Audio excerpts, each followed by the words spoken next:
that shows. Welcome to the Wings Over New Zealand show, episode 250 on Zoom.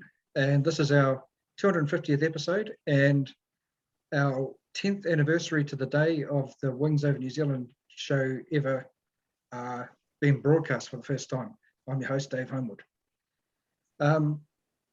This is quite a milestone, and I didn't think we'd ever get this far. To be honest, I never thought that far ahead, but it's quite incredible to have been doing this for 10 years and recording stories of New Zealand aviation, and also some overseas aviation stories as well, which sort of relate to New Zealand. But it's been really interesting to look back the last couple of days as I prepared for this, because last night I went through all the episodes that are on the archive, 249 episodes on the archive, and I tallied up exactly how many voices we've heard through the show. And believe it or not, 357 voices, different people. And some of those have been on the show several times. Some of them have been on multiple times. And that's a lot of history and a lot of interesting stories from New Zealand aviation that have been recorded over the last 10 years. So I guess in order to talk about just briefly the show, I want to welcome our very first guest that we had on the show way back 10 years ago, and that's Craig Brankin. Hi, Craig. You turn your microphone on. Sorry, I should have been on the ball a bit quicker there. That's right. Morning, good afternoon, everyone. Good evening, wherever you are in this big planet. Craig's in Canberra at the moment in Australia, and we did the very first episode 10 years ago, really as a bit of a trial episode to see how this would work. But it's interesting how it all began, and I know Craig wants to ask some questions about the show, so if you want to fire away. Yeah, I just wanted to sort of cover some things in case anyone's, not aware of the sort of background of the show. So I suppose the first question would be, what was the background to the commencement of this show, Dave? I had started listening to podcasts maybe a couple of years before, and mainly BBC podcasts, things like that. And I had discovered Warbird Radio because I kind of Googled Warbird podcast, found Warbird Radio, which came out of the US, and it was Matt Jolly's station. And yeah, I basically really got hooked on that. There was really interesting stories from American Warbird scene and around the world. And after, I don't know, maybe 2 years of listening to that, not quite 2 years, I kind of thought about it and thought, I could do this in New Zealand, because I already had a lot of experience interviewing people. I'd been doing that already for various projects, film projects and stuff with veterans and things like that. And I also thought, I know a lot of people in aviation through the forum that I was running. Ek gee my net 'n minuut. Ek net ietsie probeer kyk jy gaan. Can you turn your microphone off, please? I knew a lot of people through the aviation forum in the scene. And Marcus, who just came in, can you turn your microphone off, please? Thank you. Yeah, I kind of thought, well, this would be an interesting way to go. And I looked at the idea for a little bit, and then I mentioned it to my mate Kerry Carlisle, and he said, oh, that's a great idea, you should do that. And then the next day he messaged me and said, oh, what's your letterbox? And I said, why is that? And he said, oh, because there's something coming for you. And it was a recorder, a digital recorder, my little handheld digital audio recorder. And I've still got that. I still use it almost every show. I use that, and that was the beginning. And I then went, okay, I know how to record, and now how do I get it online? And so it was actually Grant McHerron that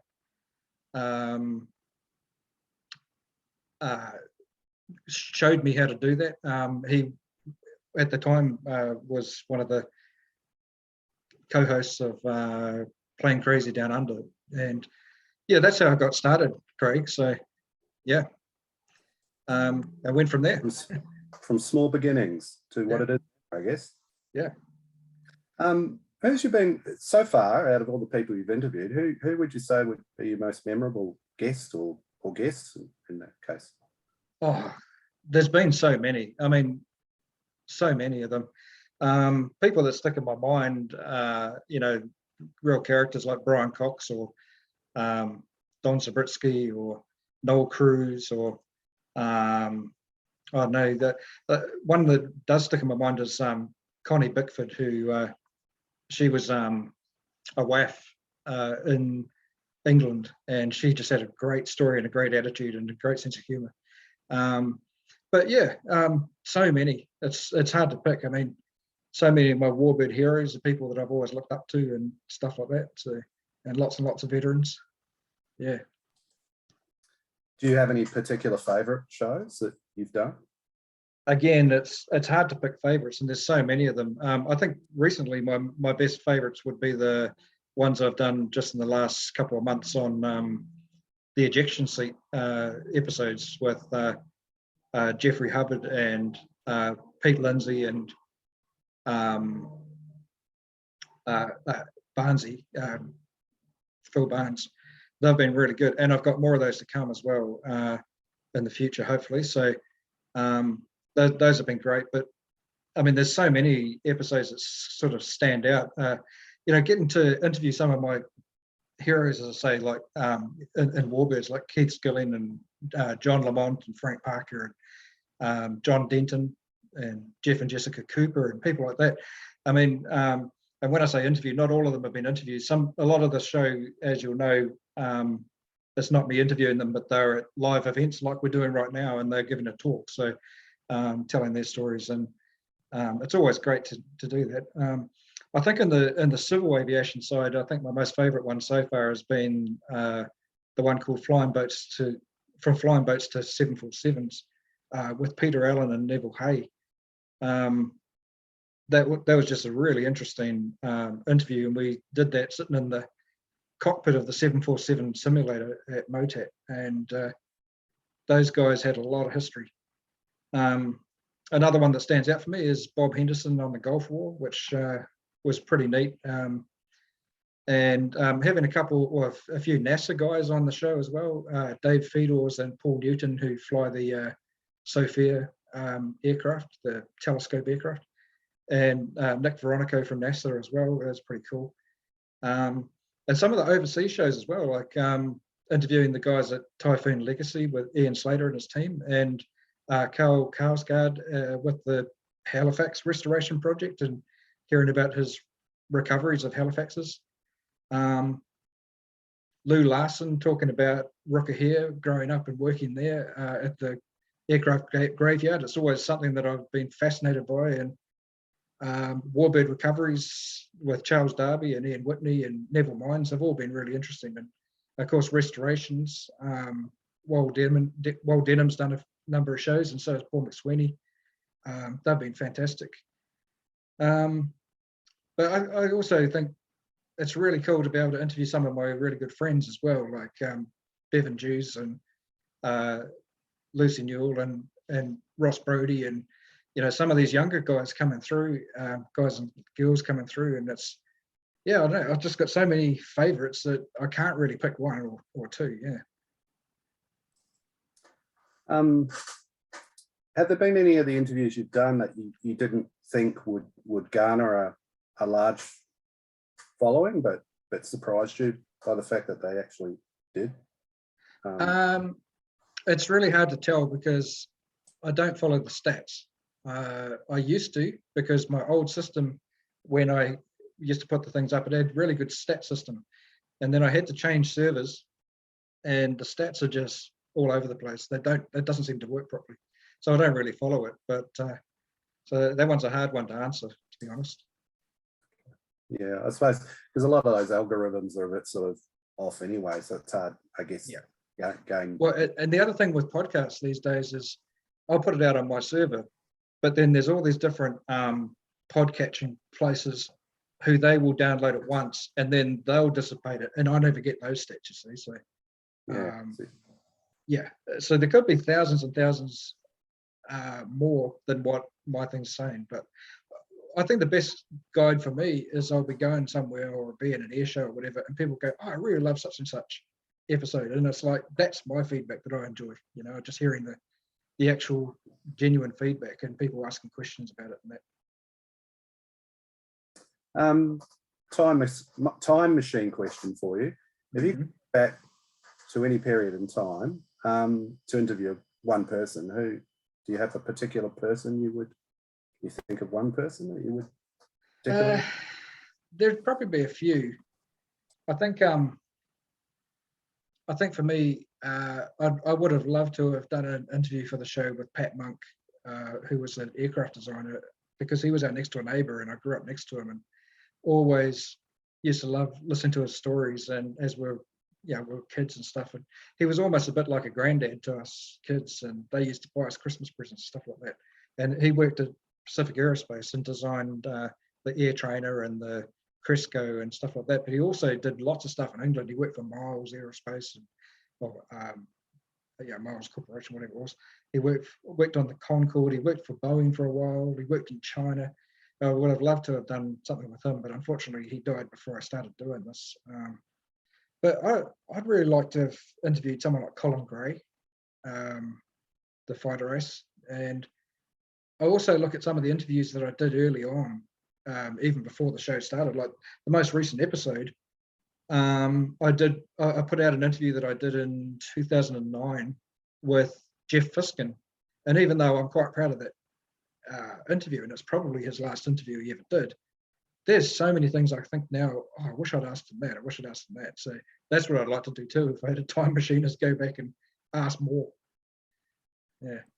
Well, that's the thing, because questions that you didn't have at the time, develop over time, don't they? So, and as you find more out about a person too, I suppose it's or things you weren't even aware about of that particular person, I suppose. Exactly. And in that case, I know so much more about the P40 squadrons now than I ever did then. So, there's stuff there that I would have asked him. Yeah. Can you tell us of what you've got planned, without giving any secrets away, obviously, but any plan for the coming 12 months, 2022? Yeah, as I said, I want to do some more ejection seat episodes. I've got two guys lined up that I haven't recorded yet, but one ejected from a Mackie, and one was an RNZF pilot on exchange that ejected from a Jaguar in the RAF. I've also got an interview recorded with 3 safety and surface guys, which was my trade. So there's 4 of us together talking about all the ejection seat gear, the life rafts and life preservers and all the gear that goes with it. So that's kind of entertaining, actually. It's quite funny. All of us old guys sort of reminiscing about those bits of equipment, most of which I'd forgotten about. So, but they work directly on most of it. So what else have I got coming up? Just to check my note. I've been recording, if you listen to the most recent episode, 249, you would have heard Max Speedy, and I've recorded a couple more interviews with him about his actual flying career. He was Royal Australian Navy, he was Kiwi born, and he was on aircraft carriers, in helicopters and in sea venoms as a observer. And then he ended up going to Vietnam for a year and flying Iroquois over there, or Kiwis, and and really, really interesting interviews. So those will be coming out just early in the new year. And yeah, I've got a few other plans coming up. I started working about 2 or 3 years ago on a youth and aviation series with young people who are getting into flying, and unfortunately it got postponed.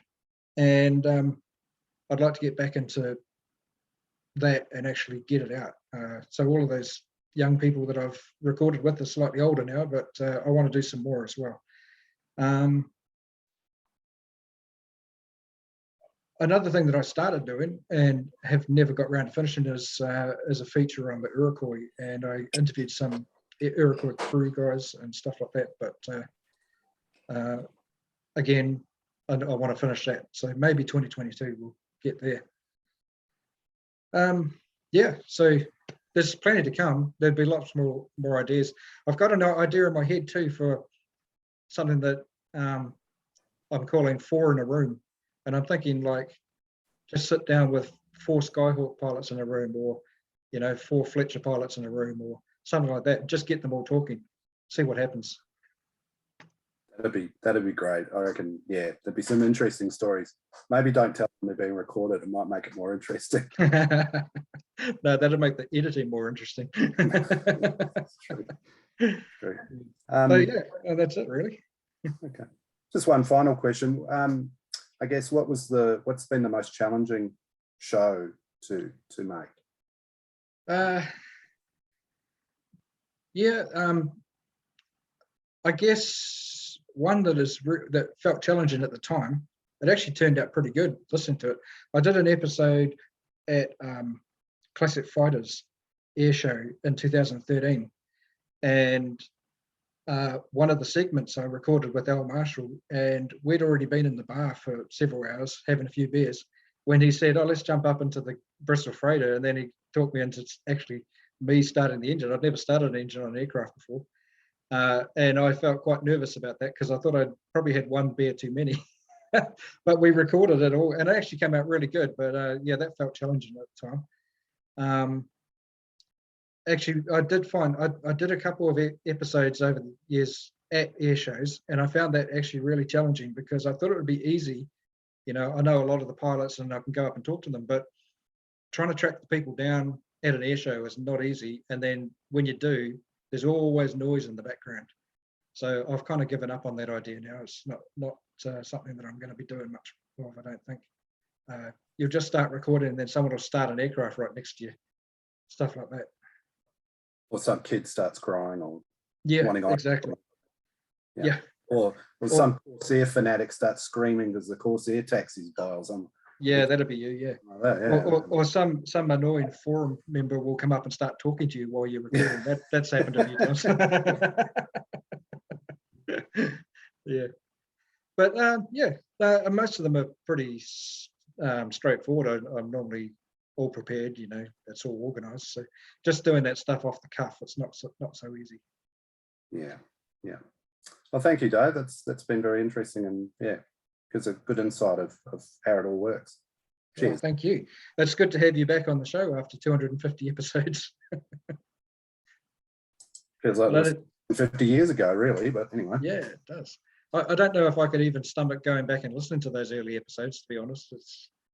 It would have been not great. And I do remember we recorded that on the 5th of November, and there were fireworks going off all over the place on both ends. So that's right. Yeah. Remember that now. Yeah. Cheers. Cool. Okay. Cheers. Thank you. Our next guest and our first actual speaker is Garth Hogan, and Garth's pretty well known in the New Zealand aviation scene for his P40, his Curtis P40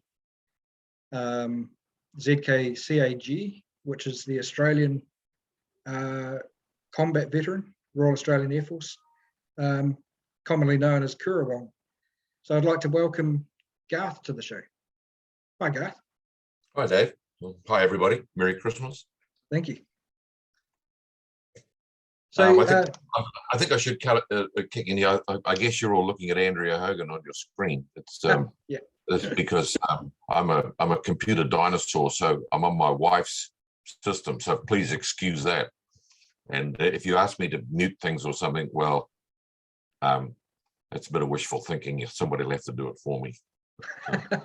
That's all fine. That's all good.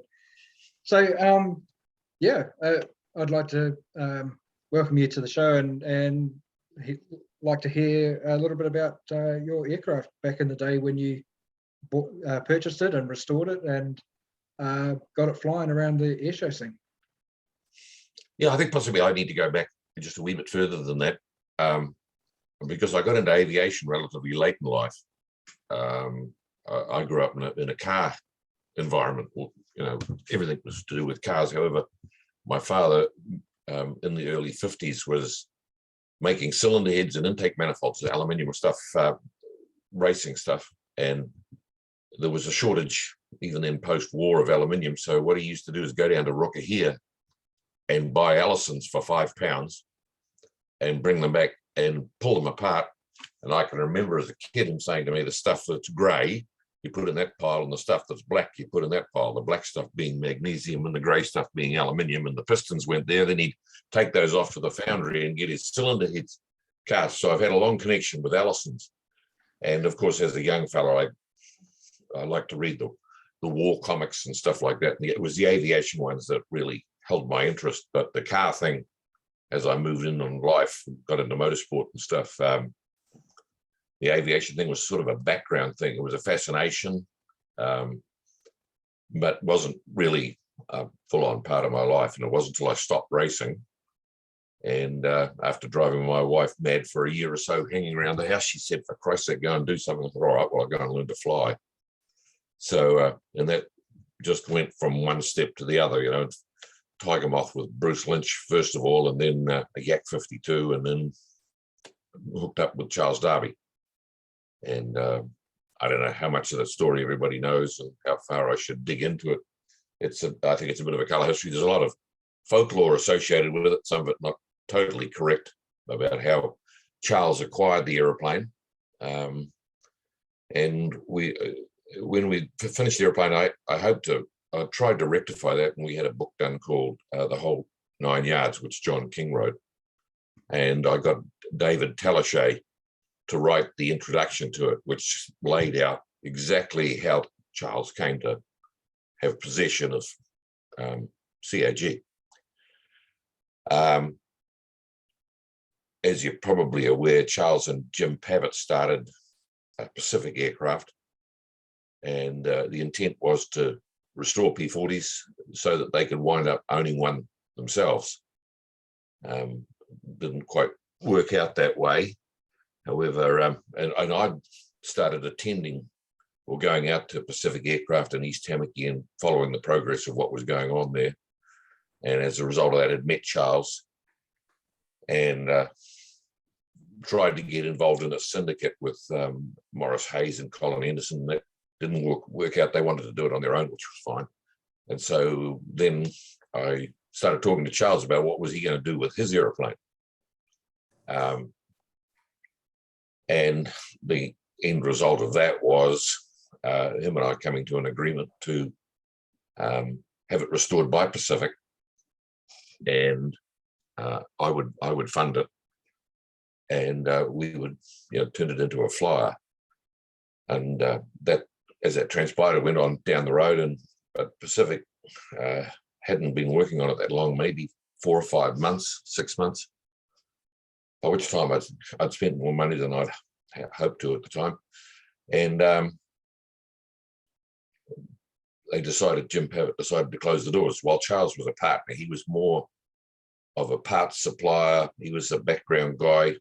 And Jim ran the place with Denham at the time. And I was left with a bit of a rock and a hard spot, having spent a few bucks and got an aeroplane that had been started to be restored. What do I do when they close the doors? So there was a bit of a rushed negotiations with Jim Pavitt and the owner of the building and the staff and everything else, and that's where Pioneer Aero came from. And coincidentally, we hadn't been working on it very long when I got a phone call from Kentucky, from a chap by the name of Dick Thurman, who had bought the K model P-40 that had crashed down here at Wanaka. And he asked us if we could rebuild that. So I thought, well, that's a good idea. We'll bring that in alongside. That'll sort of amortize fixed costs. And we got involved with him on that. We approached things a little differently. I said my aviation background was not very good. My knowledge of aviation law was restricted to what I needed for a PPL. So the learning curve of taking over and running what became Pioneer Aero was Pacific, became Pioneer. And I tell people it wasn't a steep learning curve, it was vertical. But there's an old adage in business of learn to recognize and accept what you don't know. And when you've done that, go and find somebody that does know. So I was very fortunate to be able to surround myself with some people that did know. But then what I also did is I introduced, from my business background, I started bringing some business systems into the place, and which is something that the restoration industry still didn't do. Though the majority of restoration shops were run by some very passionate and highly skilled people when it comes to working on airplanes, but not many of them had any business skills or understanding. So I brought that part into it and then used other people to bring in the aviation side of it, which I didn't know. And we did something which hadn't been done before, which was we gave Dick Thurman a fixed price and a time frame to build his airplane, to rebuild the K model. I was reasonably confident. We'd learned a lot from records that Pacific Aircraft had kept as to how long things took to do and the costs involved. And of course, back in those days, the parts we had to start with were in pretty good shape. I remember the wings that we used for CAG. I mean, we stripped them right down to the last rivet, but there wasn't many pieces that needed replacing. It was basically a clean paint and put it back together again thing. Not like it is today, where you're starting with some stuff that's come out of the jungle of New Guinea and been there for 60 years, or something out of the tundra in Russia. It was good stuff to work on. And when we actually got Thurman's airplane flying and took it, he flew it with us down to Wanaka for the 2000 Wanaka Air Show. He, over a few wines one night, he said, that when I gave him a fixed price and a fixed date, he thought, yeah, right, that's not going to happen. But it did, and he became really quite a disciple, and he was instrumental in Pioneer moving forward, because he told everybody that would listen to him that if you want to get an airplane restored, these are the guys you need to talk to, and which worked very, very well for us. We wanted at the time with the airplane, going way back, it's got the name, you mentioned the name Karawong on it. We don't actually know what the name of the airplane was, because when we got it, there was nothing forward of the firewall. But that 75 Squadron had a tradition at the time to name the aircraft. The name of the aircraft started with the aircraft serial code. So ours being GA being 75 Squadron, C being the aircraft code. Charles came up with Karawong because coincidentally 75 Squadron's crest has got a magpie on it and a seek and strike, and the Karawong is a juvenile magpie. So the difference, if anybody really wants to know, is magpies are black and white, with Karawong are grey and white. So if you have a look at the bird painted on the nose of the aircraft, it's grey and white. And we felt it needed a name. So that's where that came from. It's funny because there's now people talk about it being, it was Karawong during the war. Well, it might have been, but we don't think it was. It was just coincidental that we should come up with that name. I mean, the restoration thing was really quite an eye-opener for me. I had no idea of the hours involved. And I mean, I seem to recall at the time there's about 5,000 hours in a wing, which is hard to comprehend, but there's just thousands and thousands of rivets. This is a huge job. And running it as a business was not that easy, because the guys that work in that environment aren't your regular aircraft engineers. Your regular aircraft engineers, if you've got a problem with something, you take it off and you give it to the store, and they give you another one to fit, and they send it away to the electrical shop or the hydraulic shop or whatever to get it rebuilt, or they buy a new one. Well, there's no repository of new P40 parts lying around the place. You can go and buy them. And so the guys tended to have to fix everything, whether it was hydraulics or electrics or something mechanical. And they did. And And they were very passionate people, and I suspect they still are. I mean, I've been out of that game now for maybe 10 years. They're very passionate people, and I tend to put them in the category of craftsmen or even artisans, as opposed to an aircraft engineer or aircraft mechanic. And managing them as a business when you're trying to do it with production planning, and you've got things like budgets involved. And I'd go to them and say, well, how long do you think it'll take to rebuild those ailerons there? And you'd get a sort of quizzical look back, and then you say, well, will it be 3 weeks? And yeah, could be. Well, could it be 4 weeks? Yeah, might. Well, might it be 6 weeks? Yeah, it could be. So it'll take as long as it takes to do the job, which, as you can imagine, from a business planning perspective, it's not easy. So I introduced some production planning stuff, which I explained to the staff, and got an adverse reaction saying, well, you can say whatever, standard production stuff, where we're starting here and we want to be here, and if we're going to be there by here, we've got to have this done and that done, and then this has got to be done, otherwise you can't fit that whole plan I put together. And they said, you can have all those plans you like, but it'll take as long as it takes. And I tried to explain to them it was a management tool, so I could look at it, and if I didn't get to here, well, either I had to hire some more staff or ship some work out to somebody else, or do whatever I've got to do. It was to make me fit the time schedules that we'd committed to. But they gradually came around. They sort of understood where I was coming from. I didn't put any undue pressure on them to fit timeframes. Having said that, just about every time an air show came around, whether it was Wanaka or Omaka, we were always trying to get an airplane finished to get there. So that in those days, there was Saturdays and Sundays and 12-hour days and all sorts. And the guys really, they were quite passionate about it.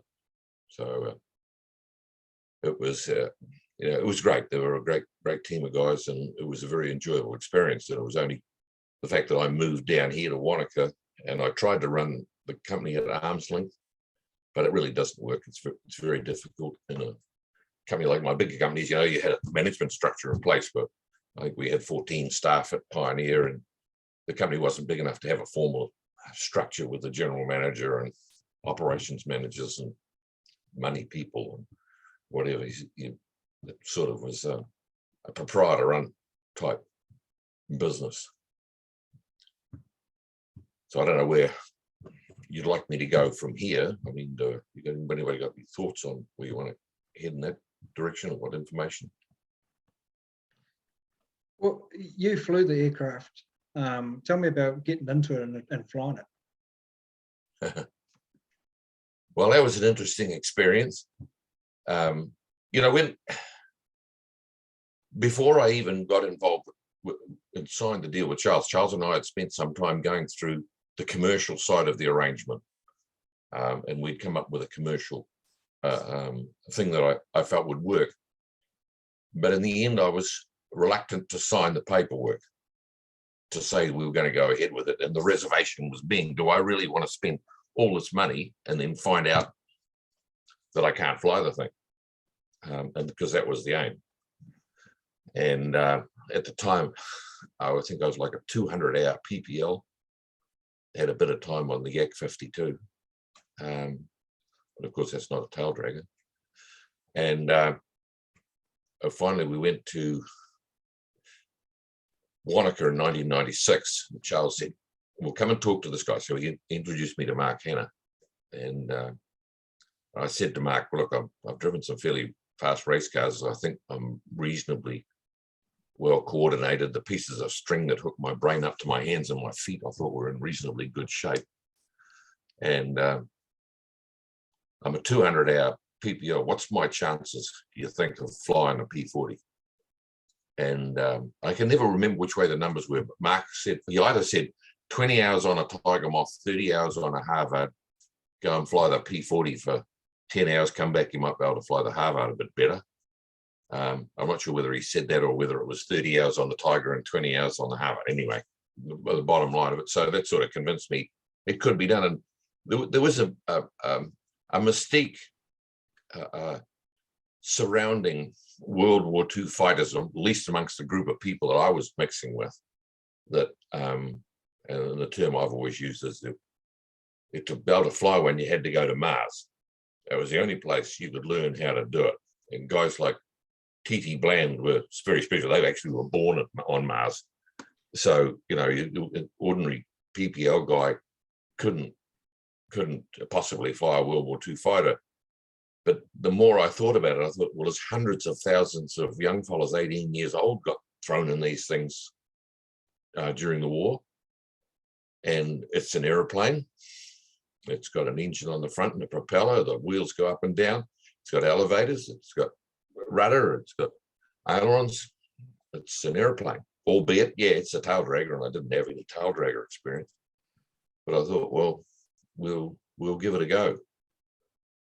And I was lucky. I got hooked up with John Lamont, who initially I couldn't get any. I bought into Harvard 78, but everybody was too busy. I tried to get guys up in Auckland to give me a rating on it, whether they couldn't be bothered or they looked at me and thought, no, we don't want to go anywhere near him, or what it was, I'm not sure. But I couldn't get anybody, so I contacted Grant Bissett, who was down here in Wanaka with the Harvard 66, and he agreed that if I came down, he'd see if he can give me a rating if I could fly the thing. So I came down and spent 3 or 4 days down here and got a Harvard rating, and then went back and I got hooked up with John, which was great. He did a lot of consolidation work with me, although I didn't in the finish wind up with very much Harvard time. By the time the P40 was ready to fly, I think I had 21 hours of Harvard time, albeit on the advice of Mark Hanna again. Some of that was flying it from the back seat, which was invaluable. Landing a Harvard from the back seat's a damn sight harder than landing a P40. Your visibility is terrible because the whole wing platform is on ahead of you on both sides, so you lose quite a bit of your peripheral vision, which you rely on in the P40. And then it was off down to Matamata one day to do the deed, and I'd been reading. It was a set of pilot's notes I had, and I went down there. John took the P40 down with Charles, and I flew down with Huggy Hewen in the Harvard, and I thought I was on top of this thing, and I hopped in it and went out, and all the things that John had said to me, taxi down, do the run up, and you pull out, well, make sure the airstrip's clear, pull out and stop at an angle so you could look down the airstrip, check the T's and P's, your DVAs are all good, pull around, line up, and then ease the throttle on up to 25 inches. He said, you get rolling. If you're comfortable with that, he said, then squeeze it up to 30. He said, the tail will start to pick up. And he said, quick look, T's and P's, and if okay, just ease it through to 40 inches for takeoff. So I got it all lined up, all ready to go. And I eased it up to 25. I couldn't believe what happened. The right-hand wing came up. The airplane started to yaw. I thought, what the hell's going on here? And it was accelerating a lot quicker than I thought it should. And I quickly looked down and all of a sudden realized that one of the things that was missing out of the pilot's notes I had was a picture of the panel. And I wasn't looking at the manifold pressure. I was looking at the RPM, and I'd squeezed it up to 2,500, and that was 34 inches instead of 25 inches. And of course, I'm throwing all sorts of controls into trying to pull the wing down and trying to get it straight, but I've got no airspeed, so I've got absolutely no authority on any controls. But gradually it started to get some speed and the wing came down. I carried on and took off, and Ray Hanna had said to me, when you go up there, he said, for your first time, he said, go and find some clouds somewhere. He said, and do some circuits and set yourself up to land on top of the clouds. And being a Matamata, I looked out over the Kaimais, and there was some nice big flat queue over there. So I just slid over there and did some circuits on top of it, and then came back. John had told me to fly wide in the downwind and at 1,300 AGL instead of 1,000. so that at the end of the downwind, when you took full flat, and you could tip the nose down and do the curved fighter approach. And the reason being, you can see where you're going with the nose downhill until you roll into really short finals, maybe at 150 feet or something. And then you lose your forward vision. And it all worked out, and it landed nicely. And fortunately for me, the runway at Matamata is quite curved. So I was taking off at this end, and all the guys were down that end, so they didn't see the big cock up I made at the takeoff, which I was very relieved about. But it was not dissimilar to what Mark had said. I found the P40 a lot easier to land than the Harvard. The Harvard was easier to take off. You didn't get as much swing or anything like that in it, but it was the P40. I thought was just an absolutely delightful airplane. Of course, everybody, no matter what they flew during the war, whatever they flew was the greatest airplane that existed during the war, and I'm quite passionate about it. And I had an interesting conversation with Ray Hanna once. I'll say he was my neighbor here, so we used to sit and talk about this sort of thing. And I said to him, what do you think? What's the best World War II fighter? And he said, what, from a pilot's perspective? Well, I didn't actually expect it to be from anybody else's perspective, but he said Mark V Spit. So what about second? And he surprised the shit out of me and said P40. And as you're probably aware, when the Breitling guys were flying, who was in the P40? Ray. He loved that aeroplane. So that made me feel quite good, actually, when he said that. I mean, was restricted because it only with the single stage blower, it had a operational altitude problem. But I don't know if anybody's interested in the story behind that. Is it worth touching on that? But yeah, might as well. At the start of the war, it was the United States Army Air Corps, which subsequently in 41 became the United States Army Air Force. It wasn't until 47, I think, that it became the United States Air Force. So that in those wartime years, a lot of the decision making that was being made for the aviation military in the US was made by Army generals. And in those late 30s, early 40s, they didn't perceive the US to ever be attacked by high-level strategic bombing. It was going to be something not dissimilar to what actually happened, which being Pearl Harbor, that there was going to be attacks at low level, and the Army's primary interest was looking after the guys on the ground. So they couldn't see any reason why an airplane needed to be able to go and fight at 20 or 25,000 feet. And that's why the Allison got a single stage blower on it. And those early ones, early Dash 39 Allisons, had what they called a full throttle altitude. I think it was only like 9,500 feet. And what that means, guys, is it's got an aneroid on it and a differential. So that if you push the throttle wide open at ground level, the butterflies in the carburetor don't open very far. And you'll still get your 1,200 horsepower or whatever it is, depending on the dash model. It don't open very far. And then as you go up in altitude and the air pressure drops, the aneroid works the differential and continues to open the butterflies until you get what's called full throttle altitude. And those early ones at 9,500 feet, you had full throttle altitude. So that was as much power as you're going to get. Once you went over that, you started losing power. Subsequently, later model ones, they sped the blowers up and did some other changes to them. And the Currawongs, it had a Dash 81 engine in it. It had a full throttle altitude of 15,500 feet. Still not high enough for the fighting they experienced in Europe, but in the Pacific and North Africa and stuff like that, that was more than adequate.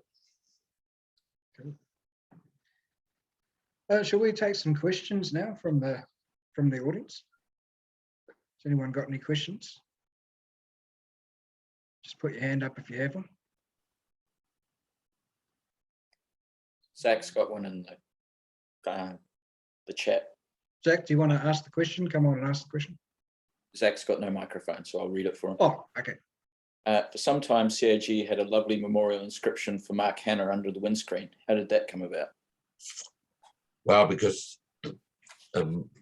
Mark and Ray had become friends, particularly Ray. And it was just one of those things that when he got killed, obviously he was instrumental from what I've just said. And with the day I spoke to him in 1996, when he said, told me, if it hadn't been for what Mark said, I don't know that I ever would have gone down this path and wound up flying a P40. But it was an emotional thing. Ray was a good friend. And any more questions out there? Well, thank you very much, Garth. It's been fascinating to hear from you, and we'll probably move on to the next speaker now. So I'd like to introduce Don Grant.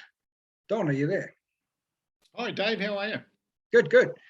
Now, Don's got the Kiwi Staggerwing, which is a Beach C-17 Staggerwing project. Certainly, yeah. Well, I thought what I'd probably do, they say a picture is 1,000 words, so I thought I might show you a few, if that's okay, and tell you a little bit of history about the Staggerwing itself, and then where we are now, one of you, because I started off, I've just come down to Garth's neck of the woods, Wanaka, been here about 4 months. I was in Motueka for the last 25 years, so a private pilot up there. But how I actually got interested in aviation, I came to it late, like Garth. It was 42 when I got my first flight, and that was when my wife just gave me a 1 hour flight. From that, I learned in the Motueka Aero Club and whatever. But if I share the screen now to go, right? Can you guys see? Yep. Okay, I'll get rid of that. Got to get rid of that bar, Dave. How do I get rid of that?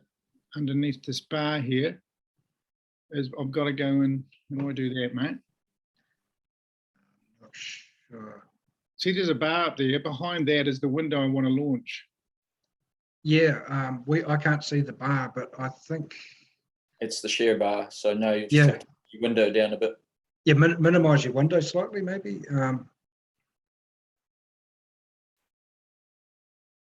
Lost it. Oh, Isn't it amazing? I've been practicing all day. Yeah, it went perfectly when we did the practice. And completely stuffed it up. And now I've lost my window. Phil, got any ideas? Your window will be in the bar, in the dock at the bottom somewhere. The dot at the bottom. Hold on. Here we go.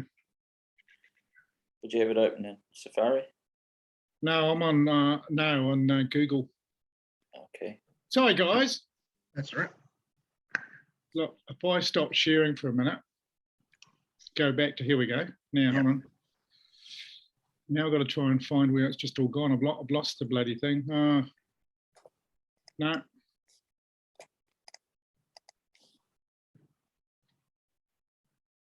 Try it again. Here we go. No, I've lost it. This is, hey, do you want to pop Bevan on? Are you able to do this while I try and get this fixed? Yeah, do you want to come on, Bevan? He's probably Yeah, away. I guess I could do that. Good on you, mate. Okay, well, I'll give Bevan a quick introduction. Right, cool. Yep. So this is actually almost a bit of a Wanaka forum meet, really, because your project is also at Wanaka at the moment, Bevan. Bevan Jews from Masterton has been restoring a Harvard NZ 1044, and he's going to tell us about that project. Yeah, so first of all, well done, Dave, on 10 years of the Wings Over New Zealand Forum, and recorded a hell of a lot of pretty amazing stories that would have otherwise been lost. So a lot of time and dedication. goes into that. So yeah, well done, and look forward to more adventures in the future and helping record a few more stories with him. Yeah, cheers, man. And you've been a big part of it behind the scenes. I always run stuff by you if I have a mad idea, and I know a lot of the times we've gone together to do recordings. So yeah, cheers. Yeah, cool. So yeah, the Harvard. Well, I never set out to own Harvard. I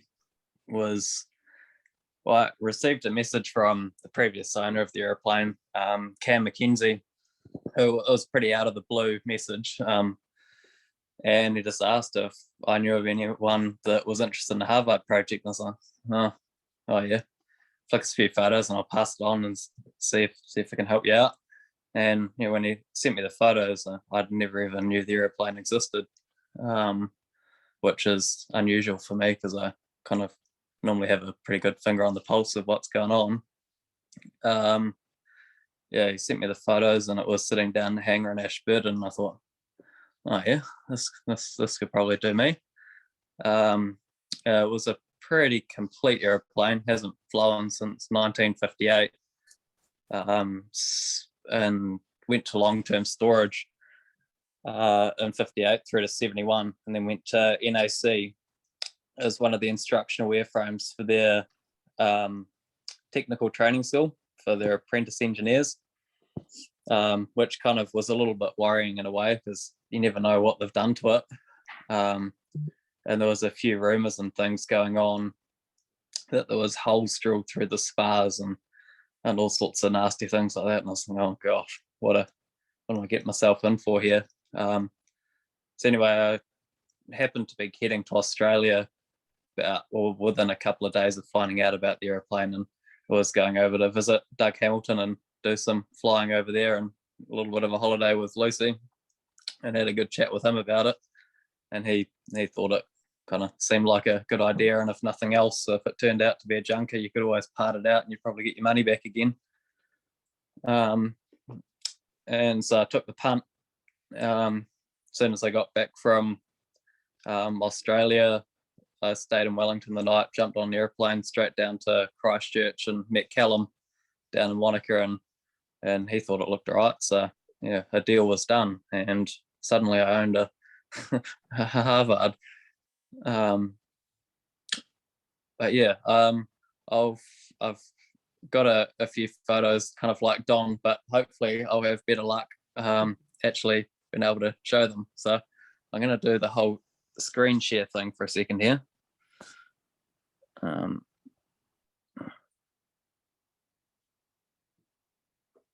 Cool. So hopefully this works.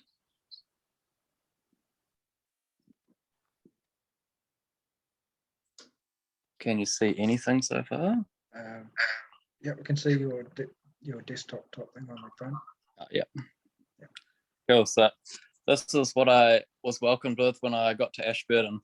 So a very white looking 1044 with no wings on it.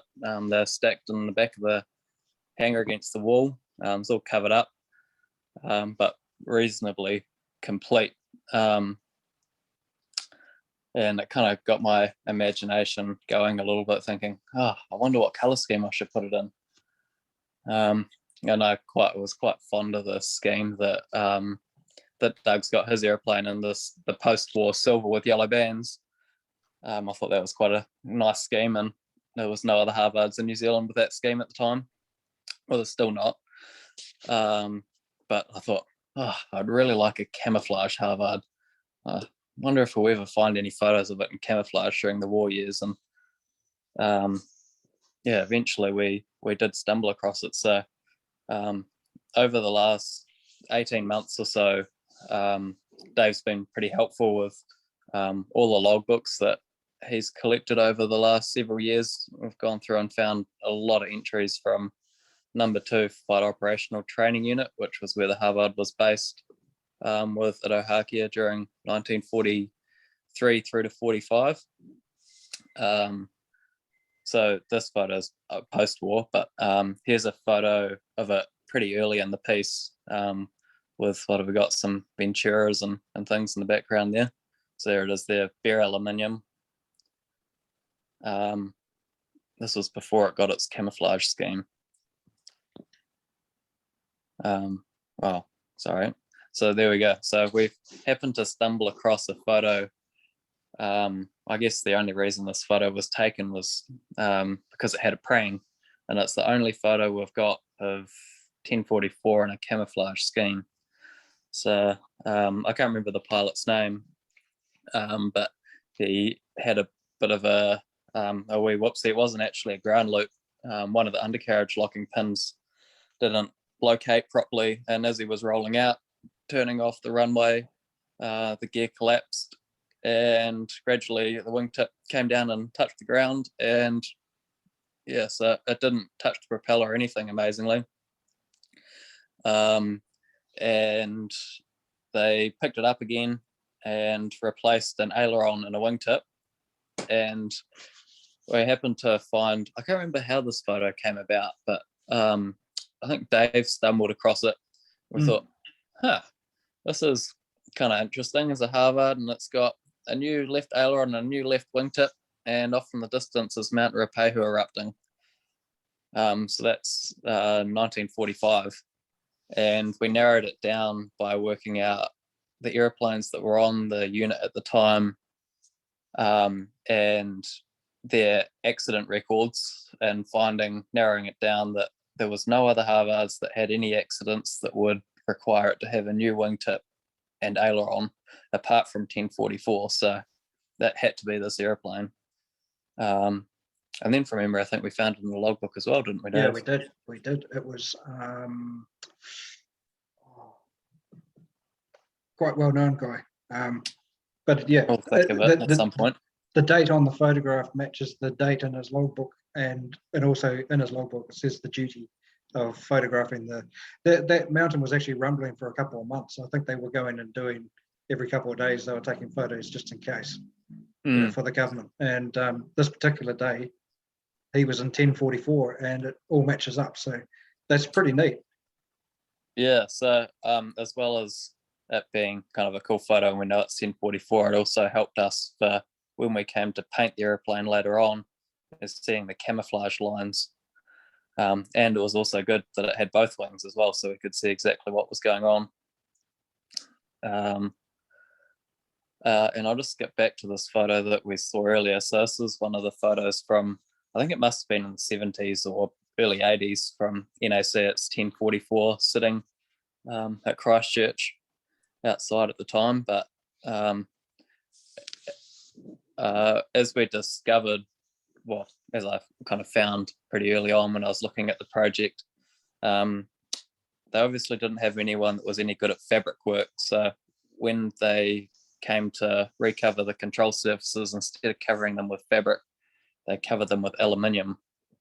So they drilled holes through all of the ribs on all of the control surfaces and pretty much destroyed them. So they'd only be good for a static airplane now, which is a real shame because there's no corrosion on them or anything. They're like brand new except for those extra holes, which was pretty gutting.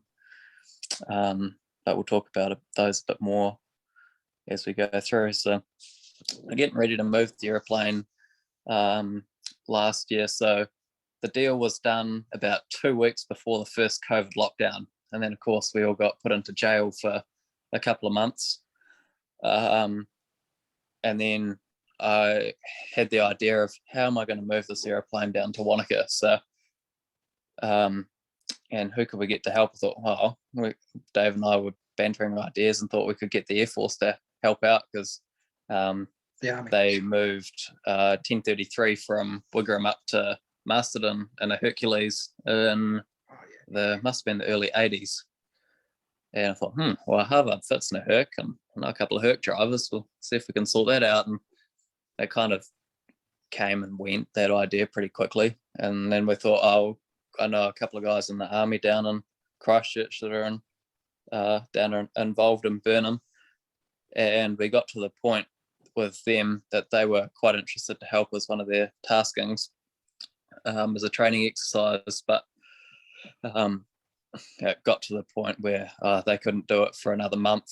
And this was June, and I only have 3 months off or quiet time for beekeeping. I thought, shit, if I wait another month, there's no way I'm going to get any decent progress done. So we ended up using a company that moved to Harvard initially from a barn that it was sitting in after it left Air New Zealand in 2004. It was sitting in Rolleston for 10 years. So base contracting, they brought their truck up from Arrowtown, which ended up being a hell of a mission in itself, because the night we went to move it, of course, it snowed, didn't it? So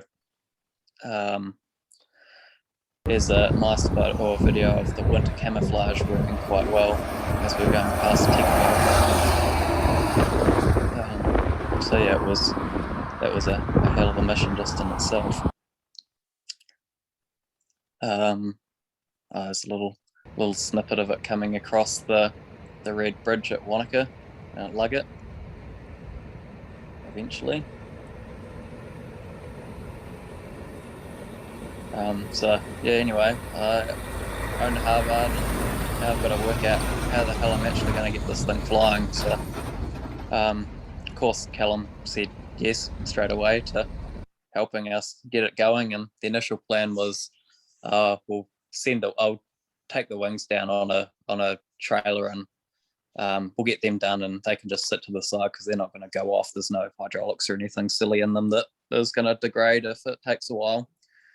And then as it turned out, the whole airplane ended up there, and within about a week we started ripping it all to bits, pulling it all down, engine off, and in a crate.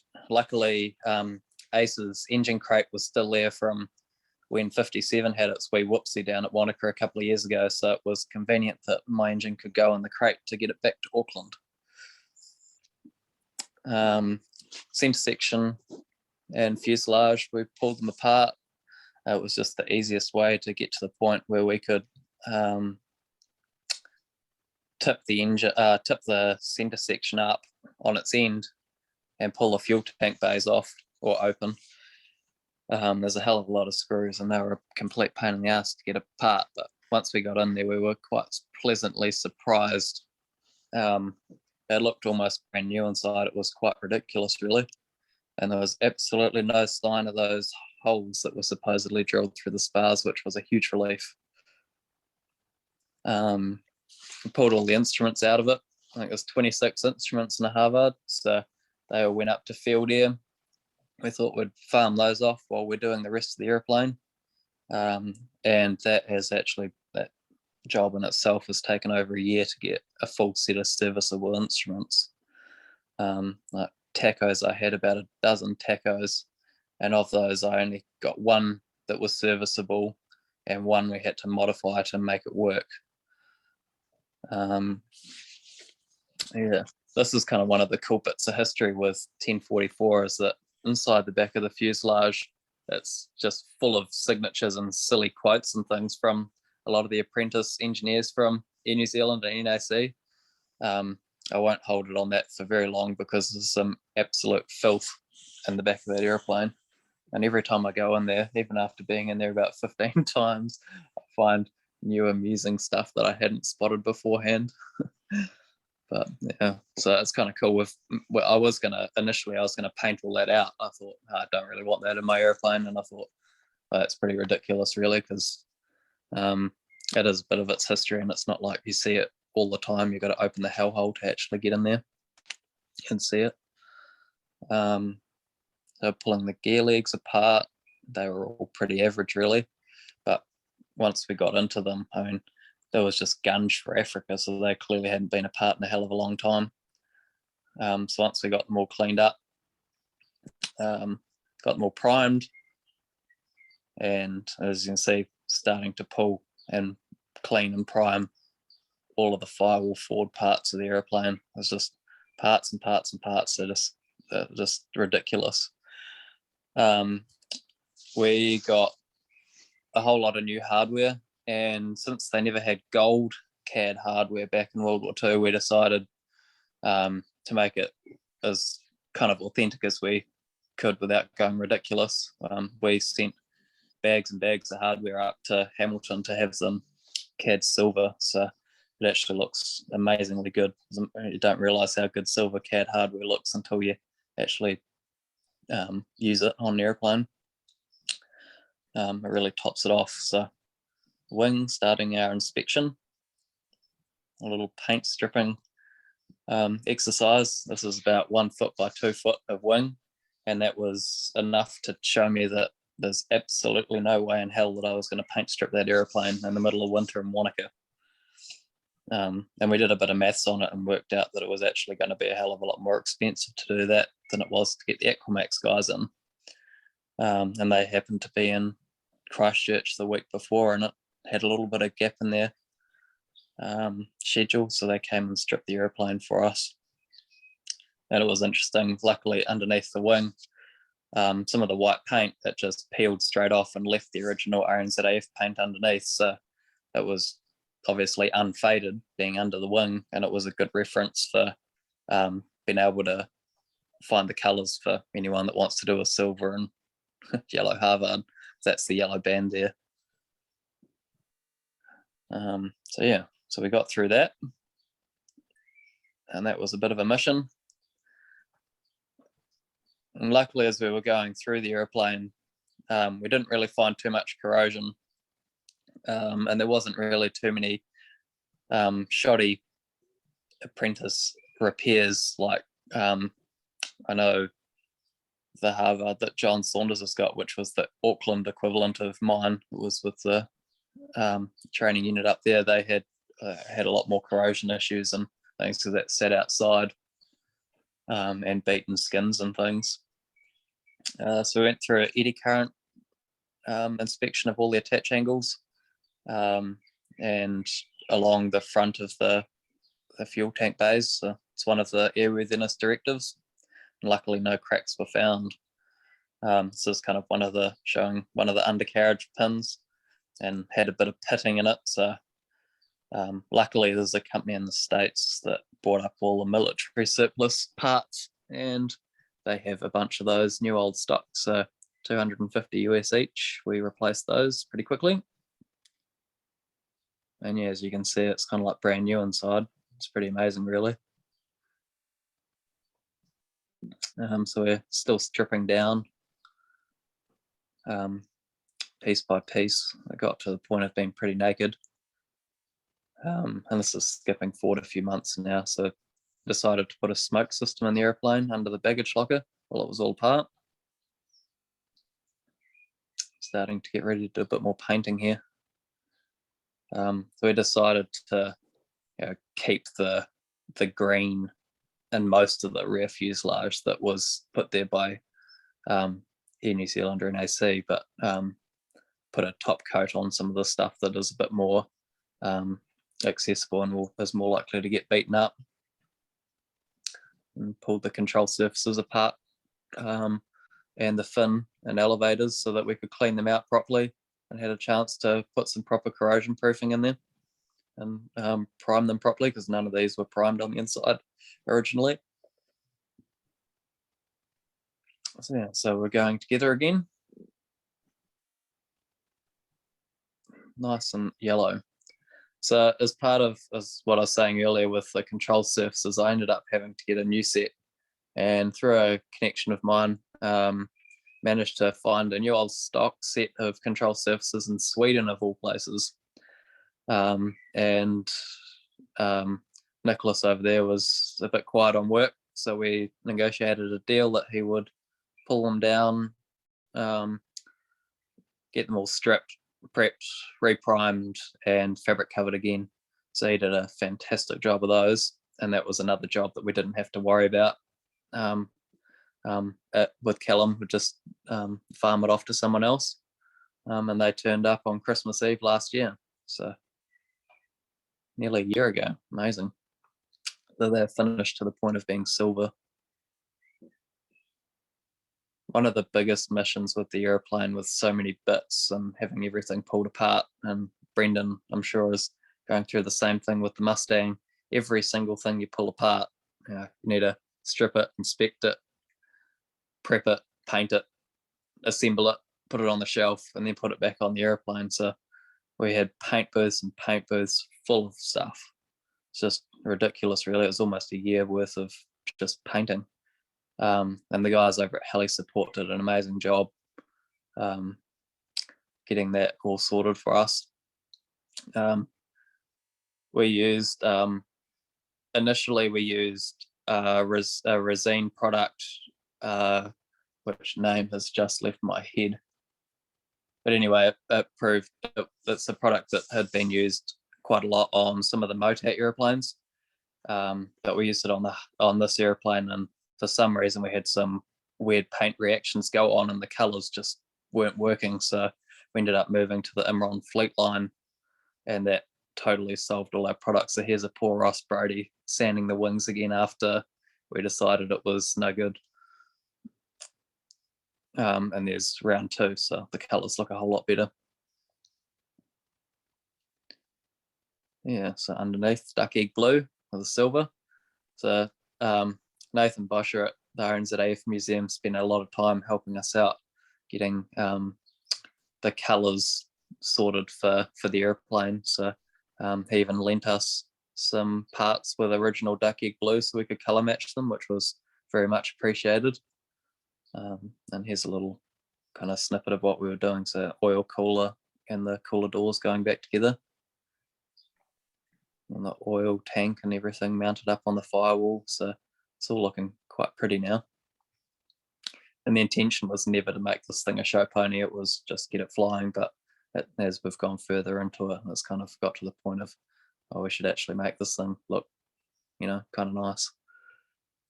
So all the canopies, everything's been apart, painted. And now we're into starting to actually put the thing back together again, which was quite a milestone in itself. Nice shiny gear legs from what they started out looking like. Starting to come back close to its wheels again. Unfortunately, this happened about probably 12 months ago now. So I was in the flat out busy beekeeping time of year. So I couldn't be there to help get it back on its wheels again. Which was a bit of a shame, but it was quite exciting every couple of days to get photos from Callum and see the updates. One thing that we decided to do with the airplane, which was a little bit unusual for Harvards in New Zealand now, is to put it back to its wartime configuration with the gunner's canopy and the swiveling rear seat. So hopefully at some point I'll be able to track down a scarf ring for the back of it. We'll be able to have a rear gunner, which would be quite unique for New Zealand. And I don't think there's many in the world that have got it. I'll just skip through a few photos here, but camouflage process. Sorry, hold on, I'll just skip through a couple. So the process of doing the camouflage paint is quite a bit of a pain in the butt and requires a bit of planning and prep. So we paint the brown first, and while the brown's still wet, freehand your it's nice to have the picture there. You can just go freehand and mask out the green as well. So we're painting both colors wet on wet, which is a bit of a job. Luckily it's only 2-color camouflage, not 3-color. So we got the wings done eventually. And they were back off to Callum's again. And I even employed Lucy to come and help me do some work. So we're getting ready to put the flaps back on again. So in the flaps, you might be able to see there's this little green patch that we've left here. Shortly, I'll come to our next photo. And in there was a little note left by one of the apprentices. Mister, I worked my ass off on this flap and it's not even going to be used. Effing ironic, ain't it? And yeah, I'd love to find out who that is, because ironically it is actually going to be used. And I thought that was kind of cool. So we managed to kind of lacquer that on and just keep it there. It's pretty delicate though, so hopefully it lasts. So a lot of time went into putting all of the roundels and everything on. It's all painted. We've got no transfers or anything on the airplane. It's all hand painted or stenciled. Inside of the cowlings, it just went on and on and on. Engine baffles, a whole rack of engine baffles. It's just, yeah. So as well as helping out with the actual scheme itself, Nathan made up some stencils and everything for us as well. So again, rather than using vinyl decals or whatever, we decided to spray everything on, and it made quite a huge difference. All the little holes you see there is to help it. We put tape on them and it just tapes it to the fuselage and gets the stencil nice and close. You don't get too much blow through. As you can see there, it's all taped on, ready to go. And then the finished product. So gives a nice feathered edge and really looks quite good. And you can see there we've started to put some of the other stencils on too. So it's not perfect, but that's how it was. So that's how I wanted it. There's Ronnie busy beavering away. And yeah, we ended up hand masking on the FE9 on the side, which was a complete and utter pain in the butt because it's with the tapering of the fuselage and everything. But we did get there in the end, and I think it came out quite good. So I haven't put many of these photos online really. I've kind of tried to keep it a little bit on the down low, but unlike Brendon, who's been amazing in sharing everything, I thought I'd leave it for kind of an occasion like this. So you can kind of see the process that you go through with all the masking to try and get all the numbers and everything on. It's a few hours of work. And all insides of all of the panels and everything, it's all, stenciled on what we've done. We had a bit of a whoops with the hanger, which was a bit of a nervous moment. There was quite a good nor'wester blowing, and then a squirrel took off right in front of the hanger, and the doors were shaking like crazy. And I thought, oh God, here we go. And about half a second later, the doors just popped in, and they were all hanging from the ceiling, and the doors swung probably 45 degrees in. But luckily, I had moved the Harvard back just slightly into a little corner of the hangar. But the third door, or the one just to the right of where the guy's standing, the Harvard wheel was about half a foot away from the door. So when the other two swung, they just went past the front of the airplane, and that right-hand door that swung was just resting against the wheel. Luckily, it never hit the gear door or anything. And inside, I've still got the original 1957 placards in there from when it last flew. But of course, the instruments are all a bit mixed and matched, but that's how it was, so we've left it. Tried to keep it as original as possible to how it was when it was last painted in the 50s. We didn't really have to do too much touching up. We just matched the grey really and left it grey. Originally in 1945 it would have been green inside, but the RNZAF in the 50s, when they did the star upgrades, painted them all grey, so we decided to leave it at that. Nice shiny new harnesses. And we've put the radio and transponder down the right hand side. They'll be just in front of where the flare pistol is there. So I've tried to get all that kind of original gear as well. I'm just trying to find a flare rack at the moment, and that's one of the last things. So I've got a full set of bomb racks for the airplane and practice bombs as well, and they all work. So we're nearing the end now. Final details going on, and a little quick test of the bomb racks, if they'll go. So they're all set up, wired up, and hopefully they'll be a good air show thing. So now we're just waiting on the engine, and there's just a couple more little jobs to do to the airframe. But so the airplane's just been sitting now since September, just pretty much waiting for the engine. So the crankshaft and master rod assembly are at field air at the moment, having a new master rod bearing and everything put in, and cylinders are sitting on the shelf waiting to be put back on the airplane. They're all like brand new. The airplane's had all its retract tests and everything done. Avionics are all set. It's just sitting now relaxing. So it's turned into a hell of a big job compared to what I ever expected. And I don't know if I would have done it had I known what I know now, but the fact that I'm so close now, I kind of have to just push and get it finished. And hopefully it'll be a Harvard to be proud of, and it'll definitely be a nice change on the airshow circuit in New Zealand. And yeah, hopefully Wanaka next year will have it flying. Is the plan. Awesome, Bevan. Let's see if I can get back here again now. Absolutely. Yeah, awesome. so it's definitely been a time-consuming project, and I've put a hell of a lot of my own time into it as well. Probably, I don't know, must have been 6 or 8 months full time, probably working on it myself as well. So yeah, that's definitely been a labour of love. Very cool. Has anybody got any questions for Bevan?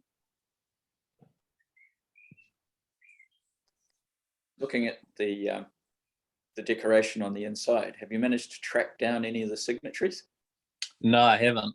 I think a lot of there's a bit of Arabic writing and stuff in there. I think in New Zealand in the 90s had a lot of Middle Eastern apprentices at that time, but yeah, I haven't managed to track any of them down. I think, well, actually, now I say that, I think there's 1 or 2 of the guys that actually work in Wanaka that know people that were there at the time and recognised a few names. Craig Brankin, you've got a question? Yeah, I just in regards to that Arabic writing, NAC, I think, used to train a lot of Malaysians. I mean, I don't know if that relates to any of it, but anyway, because they used to train a lot of their pilots, and also the RNZAF did as well, at Wigram as well. So maybe it's related to that. But my main question was, do you know how many hours in total on that actual airframe? Yeah, so I've got the original first logbook and everything for the airplane and all of its hours from when it flew in the 50s. So I think from memory it had 2,547.25 hours. So yeah, 2,500 hours. A very low time airframe, considering I think most of the ones in New Zealand now are, I think a few of them have just ticked over 10,000 hours. So mine has only flown for about 7 years, 8 years of its life, the war years, and then 54 through to 58. It was really busy during the war years too. So it's quite interesting that it sort of had a really busy period and then it just sort of nothing for a while. Yeah, sat in storage, and then, yeah, as I said earlier, it was the first one to go through the Star upgrades, which was basically an upgrade of the systems. And at that point, they put a lot of POMI stuff in it as well. There's all Air Ministry terminal blocks and yeah, lots of crazy stuff in it. But yeah, good thing. So Zach Yates would like to know, what was the most difficult part of the restoration, such as sourcing a certain part or doing a particular process?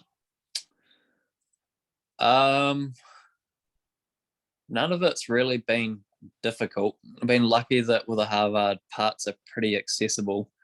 You pretty much send this outfit Lance in the States a list of part numbers and you'll get 99% of what you want.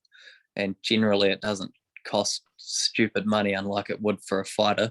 Basically, you think of a number for a Harvard part, and then if you want it for a fighter, you pretty much add another 0 onto the end of it. So yeah, like what's an example? I don't know, you could probably pick up a Harvard canopy for, I don't know, 500 or $1,000. But if you wanted to do something like that for a Kitty Hawk, if you could find one, it'd probably be 10,000 US. It'd be just everything's multiples. But I would say the hardest and slowest process has been getting the engine sorted out, mainly due to COVID and shipping of parts and things. We didn't want to send it to the States because we were worried that I wouldn't get my first life cylinders and heavy duty crankshaft and everything back again. And Greg offered to do the job. So yeah, I've just been dealing with that at the moment, and hopefully we'll get it soon.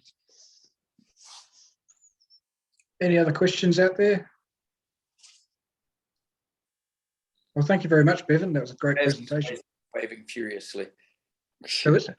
Who? Baz. Oh, Baz. Well, turn your microphone on and ask the question, Baz. Oh, thanks, Dave. I thought of that. Yeah. Yeah, g'day, Bevan. I was just wondering if did the Harbour come with engine and logbox, or was it a bit of an unknown? I've got everything, all the logbooks.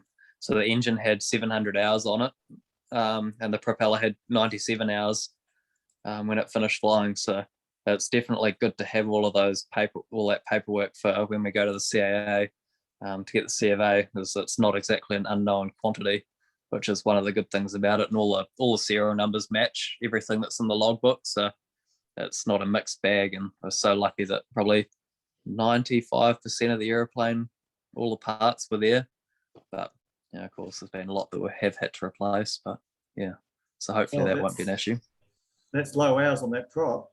Yeah. So, but unfortunately, it sounds better than it really was, because it had been set for so long that the leather seal inside the prop cylinder had corroded a big ring on the inside of the cylinder. So that was pretty much buggered, and the piston inside it was buggered. And the blades had a little bit of pitting around the roots, so they had to go to down to Airbus and Blenheim to be ground and re-anodized at horrendous cost, which I wasn't really expecting. That was something stupid like 6,500 plus GST just for that job, plus a new cylinder and piston. But luckily I had the rest of the new internals for it. But yeah, just a bit frustrating. But one of those things with old airplanes. Should be good now. Did you? Because I know you're going to put the radio mast in. Did you ever find that fitting for the rudder? Yep, I have. So I've got everything for that now. So now that it's not sitting in Callum's hangar anymore, because it wouldn't fit with the mast on in his hangar by about 2 foot. It's nearly 4 meters tall with the mast on it. So we'll put that on. That's one of the final touches to do. And I've got the wire and everything for it now. So yeah, so everything has been overhauled on that thing now. So hopefully I won't have too many issues with it. Yeah, well, it's going to look amazing. Because I don't think there's any other Harvards flying with the radio mast on. I can recall. Not in New Zealand anyway. I think some people have had them, and there's been people that have said, "Oh, you'll get sick of that in a hurry." Like, I'm sure there's worse things to get sick of than that. Yeah, a couple of them here used to have them, like 99 and I think it was at 53. War had had them. it. War had it. Yeah, War. Yeah, they had it for a while, but yeah. I guess they got sick of it. For me, it's that colour scheme is certainly striking. It's going to look pretty cool, which is in there. Yeah, and it's matte color, matte camouflage as well, which is going to be an absolute pig to keep clean. But I mean, you couldn't possibly have shiny camouflage; that would look bad. So it looks authentic. Yeah, Zach, if you get in there, Zach Yates, he'll come out and clean it for you. I think I'm going to need a few happy volunteers. But yeah, anyway, that's that. So now the next question is what do I do after Harvard? Well, I think it's actually really amazing to have someone in your mid-20s that's restoring a Harvard and you're going to fly it. That's fantastic. Well done. Yeah, so looking forward to it. Cool. Thanks very much. Now we'll see if we can return to Don Grant with his Staggerwing presentation. How's it going, Don? Right, well, let's try take number 2. Thanks for helping me out, Bevan. Right, we'll share this. Now, can you see that all right? Yep. Cool. Okie doke. So this is where it all started, really. This was Robin Campbell's AMU, and that was in Westport in, well, this photo isn't, but Westport 1999. I think Robin's listening today. And this was an air show, and I was standing on, I hadn't flown at this time, I was just keen on planes. And I was standing there, and Robin came roaring past in this is a D17, nearly doing 200 mile an hour on the flight line. And I just, you know, just about had an orgasm, basically. It was like, holy cow, what the hell is that? I'd never seen a Staggerwing, and I just didn't know what it was. So that was amazing, and that really got me going. I just thought, oh my God, you know, because up until then I'd sort of been interested in cars and everything. So then I got my pilot's license, and that was good in 2007. And then about 2013, I joined a syndicate in Omaka with this chap. Most of you will know Graham Orphan. And one day in 2016, Graham said to me, what would be the most, the plane, if you could have any plane in the world, what would it be? And I said, oh, a beach Staggerwing. And he said, did you know New Zealand had a Staggerwing? And I said, no, I didn't. He said, yeah, the Auckland Aero Club had one. He said, it left here in the 50s. I said, well, what happened to it? He said, all I know has been under a house in Sydney. And that's all he knew. So about 2019, I decided to life changes as it does, and I decided at that time I'm going to follow my dream and I'm going to get a Staggerwing. So I got a hold of Graham again. I said, Graham, can you put me in touch with a guy called Cam Hawley? Cam flies UXP, which is the only Staggerwing that flies in New Zealand, and this is based here in Wanaka as well. This is the Gavin Conroy photo from 2013. So anyway, so I got a hold of Cam at Omaka, and he was a lovely guy, and I said, look, can I come and sit in your Stag, because I'm 6'4", and I wanted to make sure it's bigger than the Pacer at the moment, because I keep hitting my head on the roof. And that was cool. So Cam and I were busy talking, and I said, hey, do you happen to know about the New Zealand Staggerwing that went to Australia? He said, yeah, I tried to buy it. He said, the old guy won't sell it. I said, well, can you give me his number? He said, yep. And he gave me his number, and he said, I'll send you some photos. So that was the photo he sent. And this is taken in Wichita in 1936, in October 1936, when this is she was number 107 of the Staggerwings built, and incidentally 107 and this one here was 108. They're sisters, so they were actually built together. I've had Dan Rarity to paint it for me, basically, colorize it. So this is what she would have looked like. But they took this photo specifically because it was built for the Auckland Aero Club, and St John, Auckland, paid, or they raised from the Auckland members of the public about £1,200, and it was one of the first air ambulances in New Zealand. What's happened there? Now we're having a malfunction for some reason.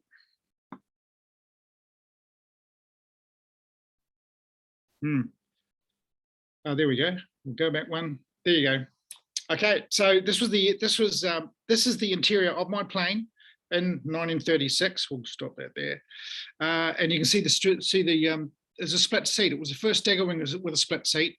Ted Wells, who actually designed the Staggerwing, designed the stretcher for it, and so here's some poor guy, looks like Al Capone actually, lying there, and he was one of the Beechcraft guys, and so they then use these photos in the brochures to sell more Staggerwings, with ambulances in them or stretchers in them. That's the original build sheet. All this information came from Cam, who had it in the museum over in Tennessee, the Beechcraft Museum. So as well as a build sheet, which had told us, I mean, the full price at the time was $8,185 US. That included the ambulance stretch was $250 US, and then they put a Curtis Reed propeller, they put a fixed pitch propeller and a Curtis Reed aluminium propeller, made it go quite a bit faster, and that cost an extra $200. And then, as well as that, with build sheet, we also got this is the delivery sheet, and it tells us about all the instruments that were in it as well. The interior, like the rug, we know what color the rug was, that sort of stuff. So here's the two crates. Mr. Cabin was a secretary of the Auckland Aero Club, and so the next one sitting to him is actually UXP. So there was two Staggerwings sitting on that railway car that was shipped to New York, went on to a ship called the Melbourne, And on the 21st of December, 1936, the Staggerwing arrived in New Zealand. This is UXP when it arrived in Australia and was assembled. So they were flying around the same time. A guy from the Centuries Battery Magnet owned that one. This is believed to be the first photo of her flying.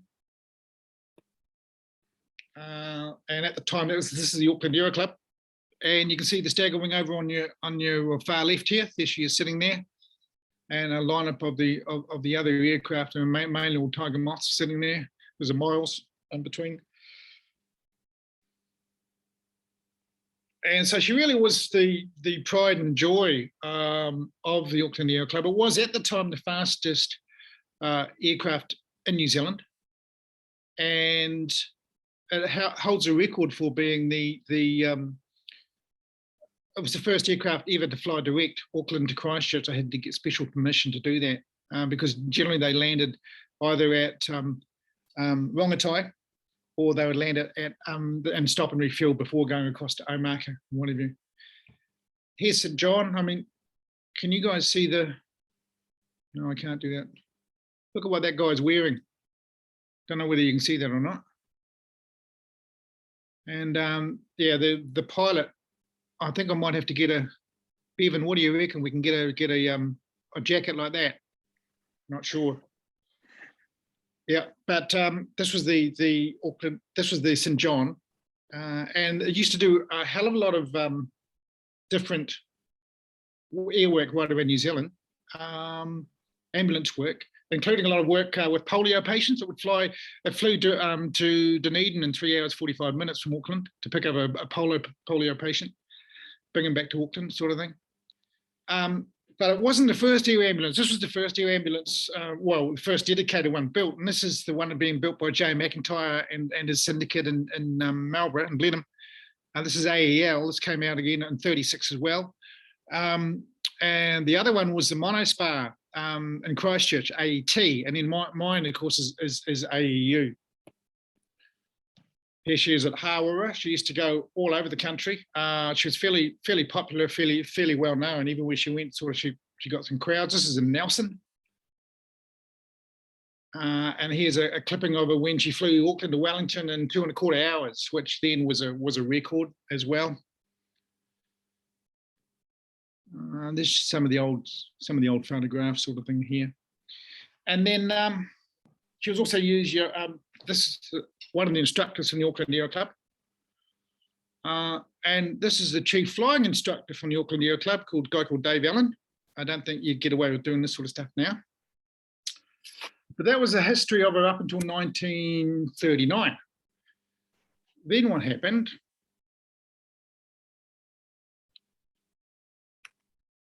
Was the government took it in 1940, well, 1939. Oops, I'll stop it. And this is the very first photo, or the only photo we have of her in camouflage colours. I've blown it up a little bit. So if anyone knows if there's possibly any other photos out there, this is the only photograph. The Air Force I don't think have any. They couldn't supply me with any. She was NZ 573. I got Dan Rarity again to colour it up, so that's what she would have looked like. And the Air Force had it, in 1939, they got her, and then they crashed her in Taupo in Potiki in 1940, picking up a patient who had polio to take them to Gisborne. And it went to Auckland, to Hobsonville, to be fixed, and then it was fixed again, and it was flying in 1941. They crashed it again in 1943. They didn't have much luck, the old Air Force boys, with the Stag. And she then was out for 2 years, and she went to Rongotai in Wellington, where she was there until 1946, basically. And then in 1946, she was handed back to the Auckland Aero Club. This is her, and we believe in a colour just before she was handed back. Now go back to that. We'll have another go here. Go to the next one. So this was the Auckland Aero Club in 1946. and she was silver then before they decided to put her back to her original colour.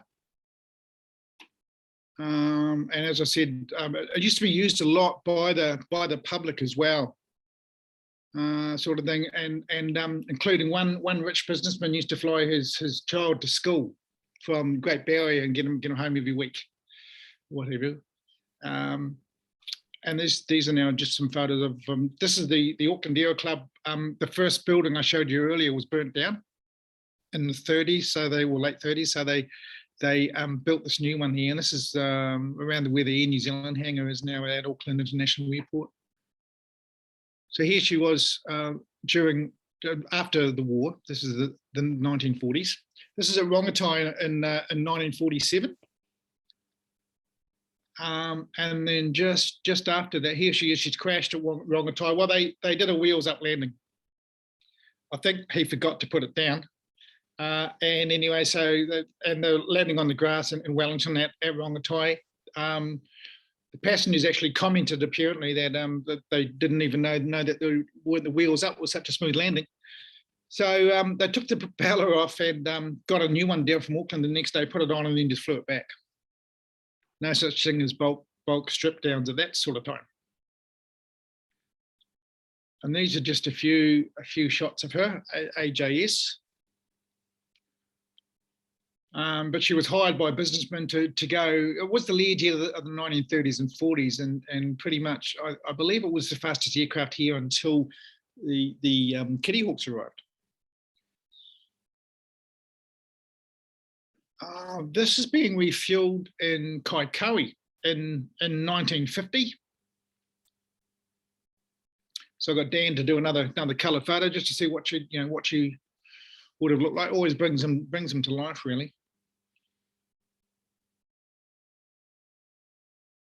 Here she is in a publicity shot when the first Bristol freighter arrived in New Zealand.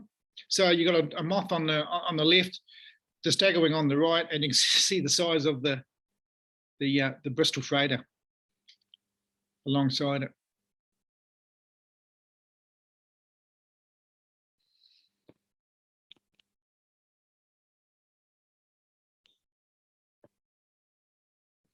Right. So then that was now this was around 1954, and then the Auckland Air Club sold it, and it went to Australia. Yeah, let's have a look here.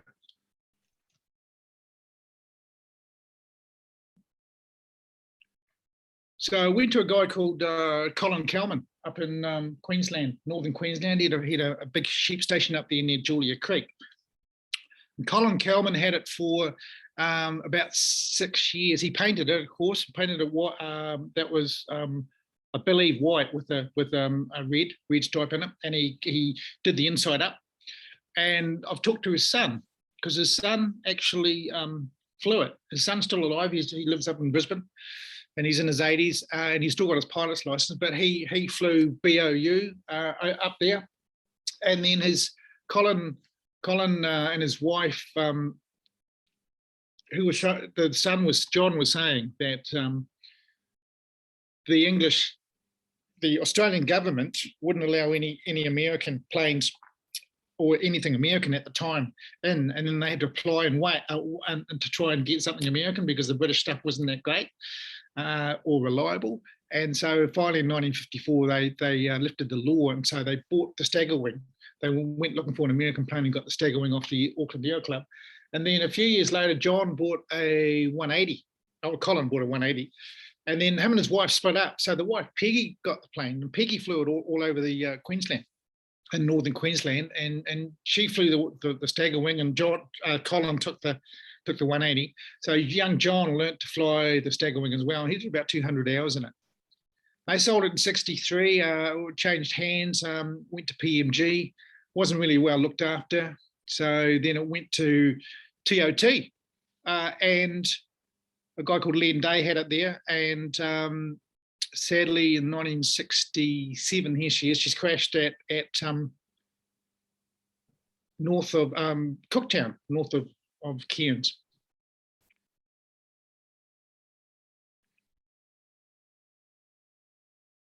And then this is Cam's. What did I put that in there for? Good question.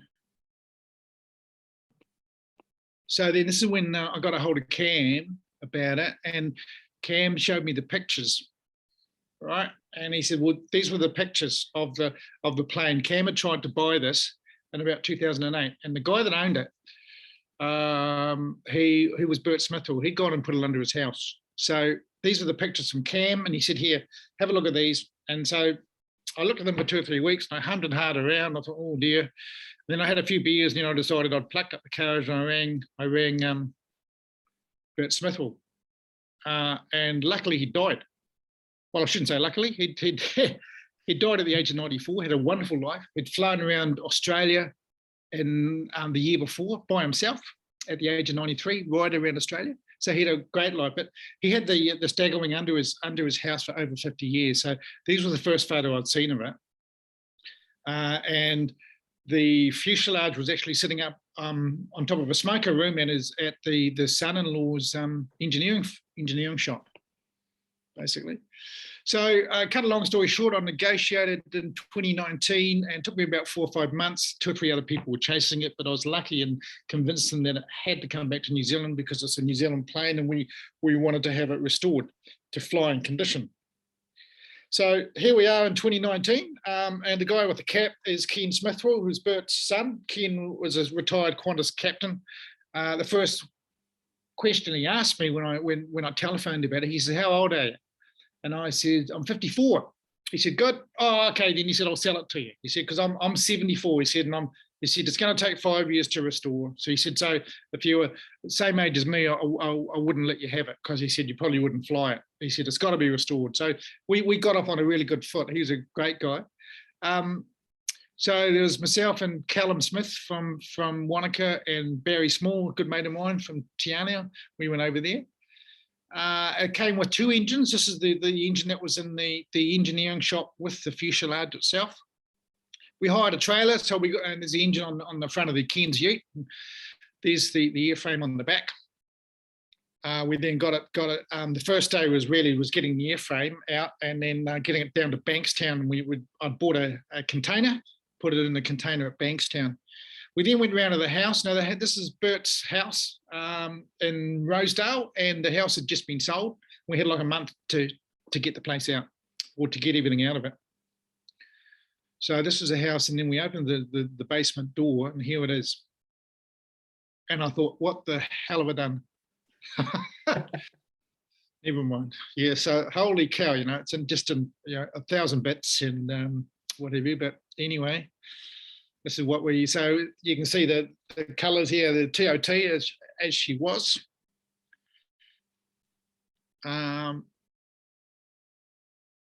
Little bits and pieces here. And then this is the second engine. And this had 2 cylinders missing off it because she's a 7-cylinder Jacobs. And it's had 2, this one had 2 cylinders missing off, as we thought, well, this would be the spare engine. So here we are, we day 2, we were there for 3 days. So day 2, we had to, Callum and Barry are just getting the wings here sorted before Barry dragged all of these out while we got Callum, we took the wings back with Callum to the hangar, and then he was going to strip them all down and then get them tied up. In the meantime, Barry was out, and Barry was laying everything out on the lawn. There's all these locals stopping saying, what are you doing? We're saying, well, did you not know there's a very historic aircraft been under here for 50 years, and all these locals came from all over the street and talked about old Bert. Bert was a wonderful guy and stuff, and none of them knew that he'd had this plane hidden under his house. So we got the wings on, away they went. Then we loaded the engine. Got that all strapped up, and then we worked well into the night actually. And then the last day, day 3, here we are. This is out at Bankstown Airport. We were lucky there was a aviation company there that Callum knew, and they allowed us to use the yard. So the idea here was we had to just clean everything. So we had to just blast it all down with air. So here we are. We stripped all the fabric off the wings, and that was for MAF. We wanted to make sure that MAF just didn't made it very easy when we came in, because for inspection that we cleaned everything or whatever. There was no spiders, and incidentally I'd taken a whole lot of gloves and that sort of stuff. We thought, I wonder how many spiders and snakes are going to be under there. We didn't see anything, not one, the entire time, which was quite amazing. So here I am. I'm just blowing some dust and everything off. What I did find though was, look at this. This is the 15th of November 1940, number 1 aircraft department, Hobsonville.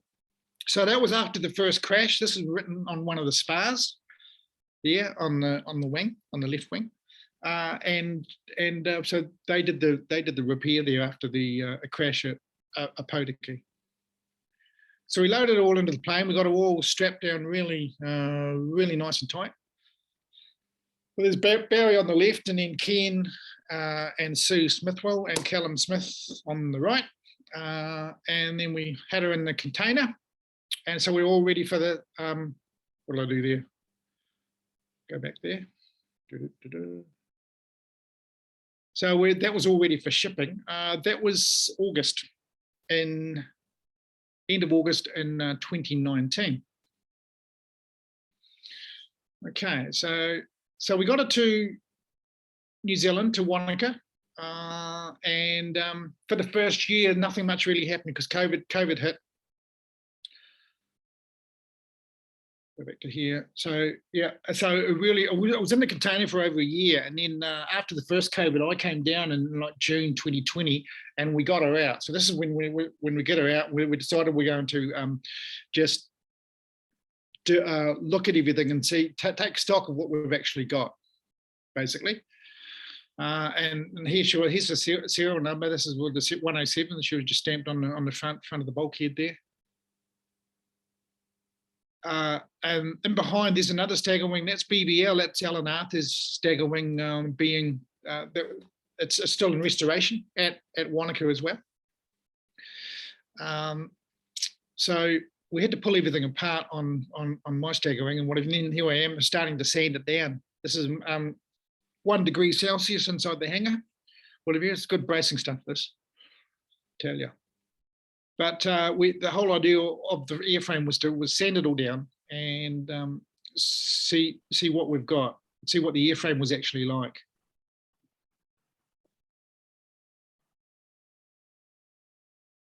And we decided to hand sand it down because we didn't want to sandblast it or whatever.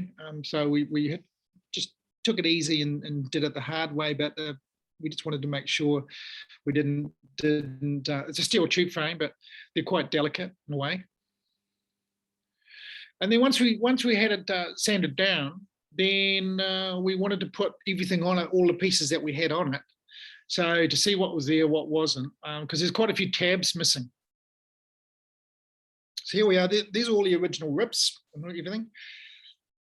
We're putting them all back on.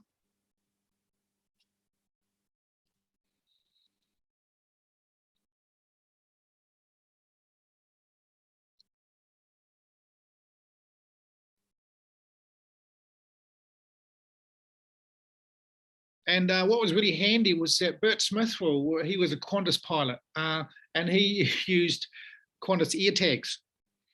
So everything was tagged, and everything was labelled. So it made it incredibly helpful for us, to be honest.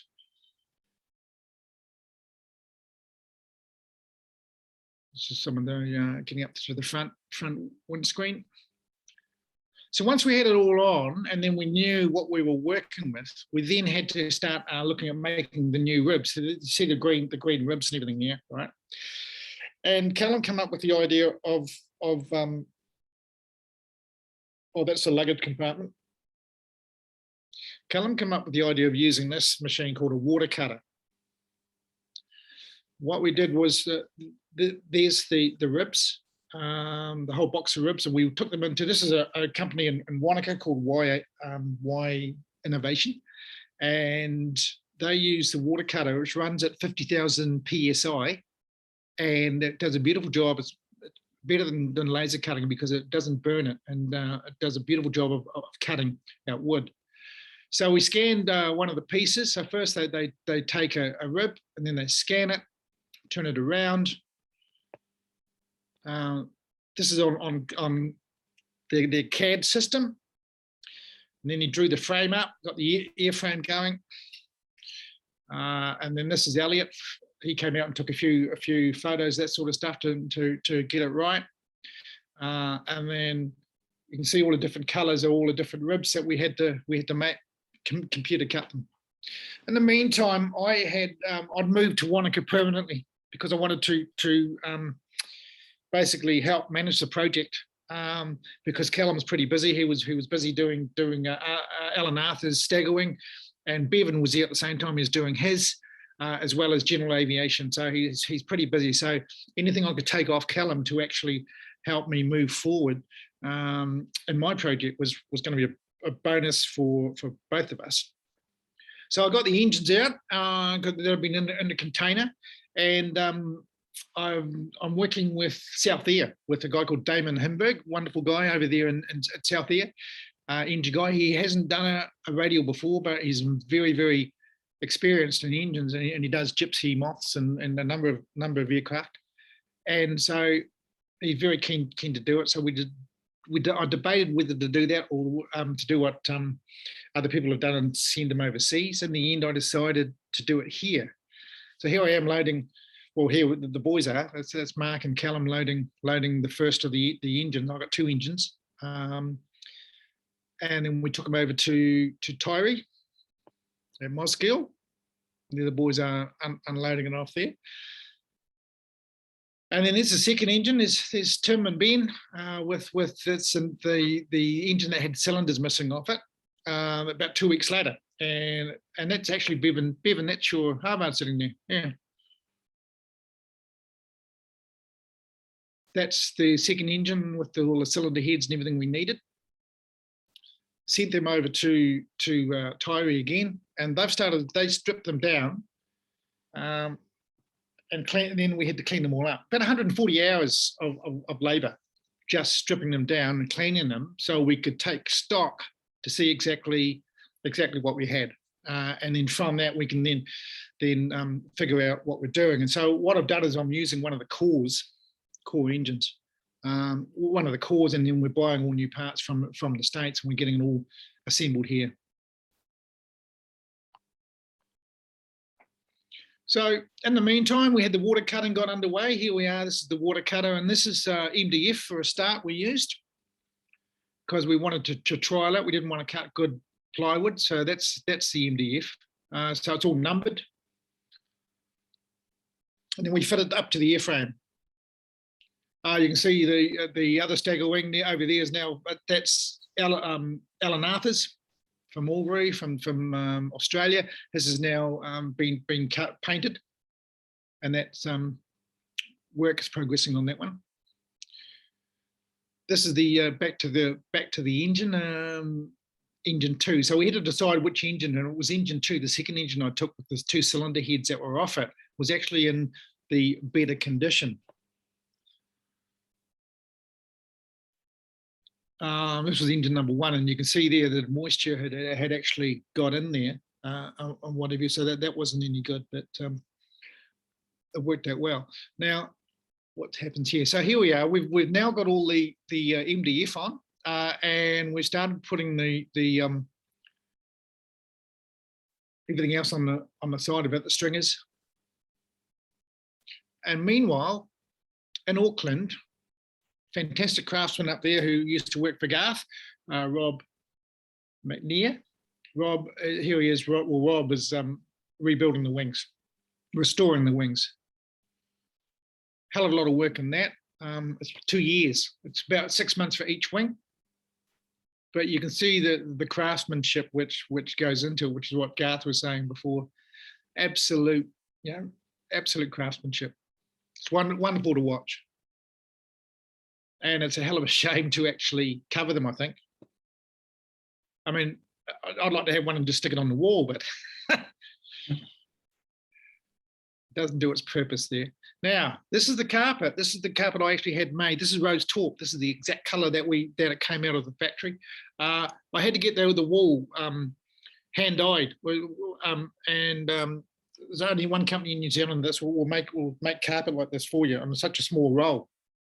because it's only 3 meters long, 1.2 meters wide, and that's a carpet. So it's New Zealand wool, so they had to hand dye it to that particular colour. No one in New Zealand does it, so I went to Thailand. It took 6 months because of COVID, but we finally got it hand dyed and coming back, and then they made it all up, and here they are just rolling it out, ready before I took it back to Wanaka with me. Now we're ready to cut after 2 successful fittings, we're ready now to cut all the ribs out. And this is plywood. This is 4 millimeter, 8 ply. So eight single 1/2 mil sheets, all bonded together to make it incredibly strong. And it's made in Finland. It's lovely material to work with, and we wanted to get it really right. So here we are cutting it out, and to cut out all the ribs right up to the locker and everything took about 22 minutes. So it was really worth. It would have taken someone weeks to do, by hand, and then fit it and then keep doing it and that sort of stuff. But we decided to do it this way, and I think it ended up being more cost effective, and we got a fantastic job out of it. The wings of progress, here we are, we're fitting them now, yep. So we're fitting them in there now because we're getting ready to do the final welding of the tabs. The wings, these are the wings in Auckland. 2 of them are finished, the 2 lower wings. Look at the compound curves on those babies.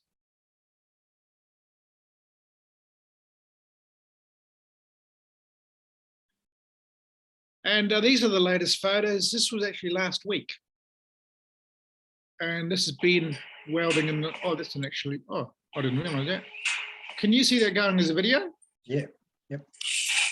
Oh yeah, well that's been just doing a bit of welding on the tab. You can see a tab right in the forefront there. So some of these tabs were missing, and all he's doing is welding those.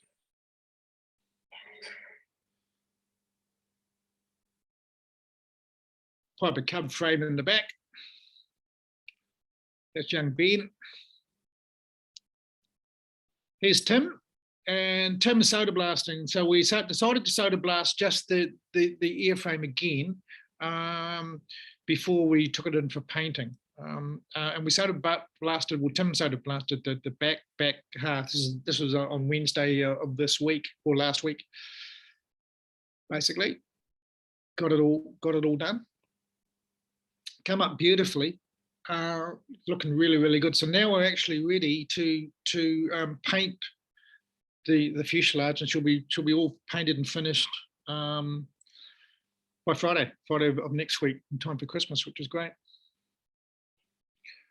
And that's basically it. Fantastic. Yeah. So is there any questions out there? Zach's got one. My dad's old schoolmate, Gary Cheatley, recently told me he has a friend named Don who's rebuilding a Staggerwing, and that I might be interested. Will we get to see AEU and Wanganui Sunday? You certainly will, because Gary's a good mate of mine, in fact, and Gary Cheatley, I think, played in a band with Brendon Deere many years ago as well. So yes, yep.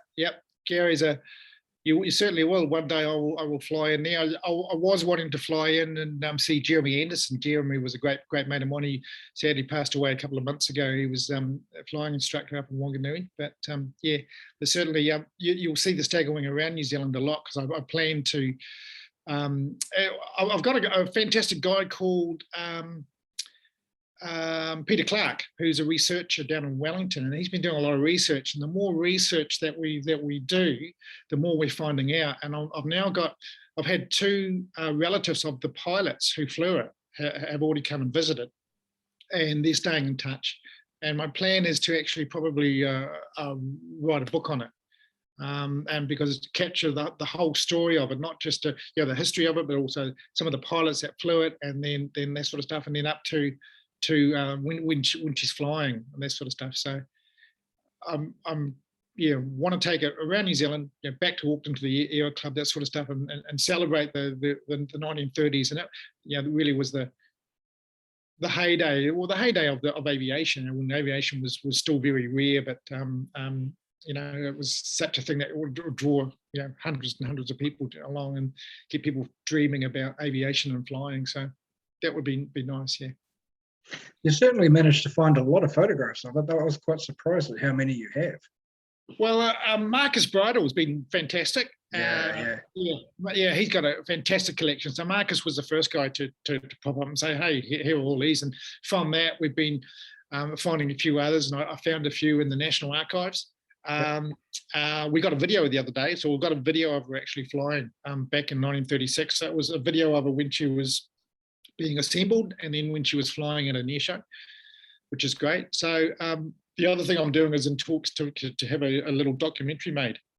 The whole focus of that would be to celebrate as Garth said before, the people that are building it are actually real craftsmen. And Callum is such, he has such enthusiasm for restoration, and he's very, very good in the metalwork side of it. And then of course you got Rob McNeil on the wings. You got John Gold, who's doing the upholstery for me, and he's done the other one for Rob Mackley's lecture and a few other bits and pieces. He's a true craftsman. So I want to capture that side of it, because there's not many people that are doing it, like that on these very, very old planes. And I don't think it's been shown before in New Zealand. It's a little documentary, and the thing is whether I can get funding. I'm trying to get funding from different sources, or I've got to fund it myself, and it's real short. But yeah, we'll see how it goes. But talking to a couple of companies now about it. Well, fantastic. And one thing I'll point out too, as well as working on your aircraft and Bevan's Harvard, I'm pretty sure that Callum Smith also worked on the Kitty Hawk with Garth. He certainly did. He certainly did. He was because he worked for Garth. There was Well Denham, Rob McNeil, and Callum all worked for Garth at Pioneer. Yep. So it was it was really and from then they've all gone on and to do their own things. Yeah. Fantastic. Well, thanks very much, Don. I guess we'll move on to the next presentation now from Alistair Marshall. Are you there, Al? G'day, yeah. How you doing, Dave? Good. Yeah. So Al is probably doesn't really need an introduction, but everybody knows that he's been working on the Mosquito down at Omaka, John Smith Mosquito, and he led the team. They've done an amazing job of basically putting it back together and now getting it running. Tell us about it, Al. Yeah. Well, I guess we have to, for me to be sitting here now, we need to say thanks to John for what he did, obviously, with purchasing that airplane, disassembling it, storing it, looking after it for 60 odd years, and more recently the generosity and the trust from the family that look after it, that own it these days, that let us do what we did with it.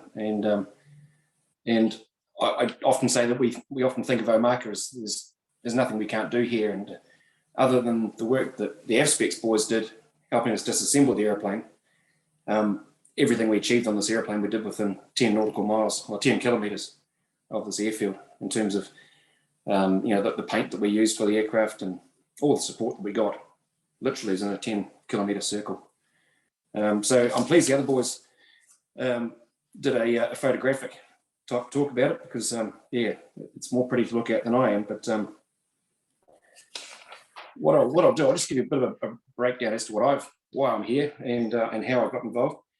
I joined the Air Force in '89 as an aircraft engineer, as a bit of a warbird fan from a young boy, and I spent 12 years in the Air Force, 2 years with Safe Air, and eventually ended up going flying for a living. So I've been flying for 18 years now, and towards the middle or the beginning of 2020, when the COVID thing flared up, that was basically, as far as I was concerned, it was, I won't say the end of my career, but I'd spent 10 years flying the 737, and the minute we couldn't fly internationally, it was a big problem for our airline. So we were an expensive problem with an easy solution. So 600 of us, including cabin crew, made redundant from that role. And then a couple of days later, COVID lockdown hit us. So I spent a lot of time in my workshop in Christchurch, just keeping my mind occupied with my steam locomotive project that I was doing down there. And then eventually, once everyone got freed up again, the phone rang, and it was members of the AHC, the trustees, that said we'd like to come and give us a hand with John's Mosquito. And of course, it's exactly what I would love to have helped. So yeah, I did. Moved up to Omaka, and as the manager of it, we put a plan together to go across to Mapua, disassemble the airplane and bring it back to Omaka and work around that. So what I'll do again, I'll just bring up some photos and talk through those.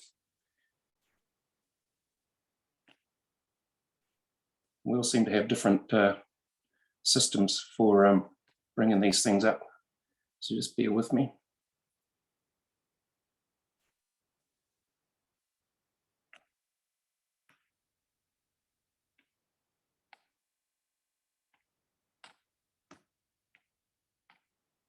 You can probably talk in the meantime, Dave.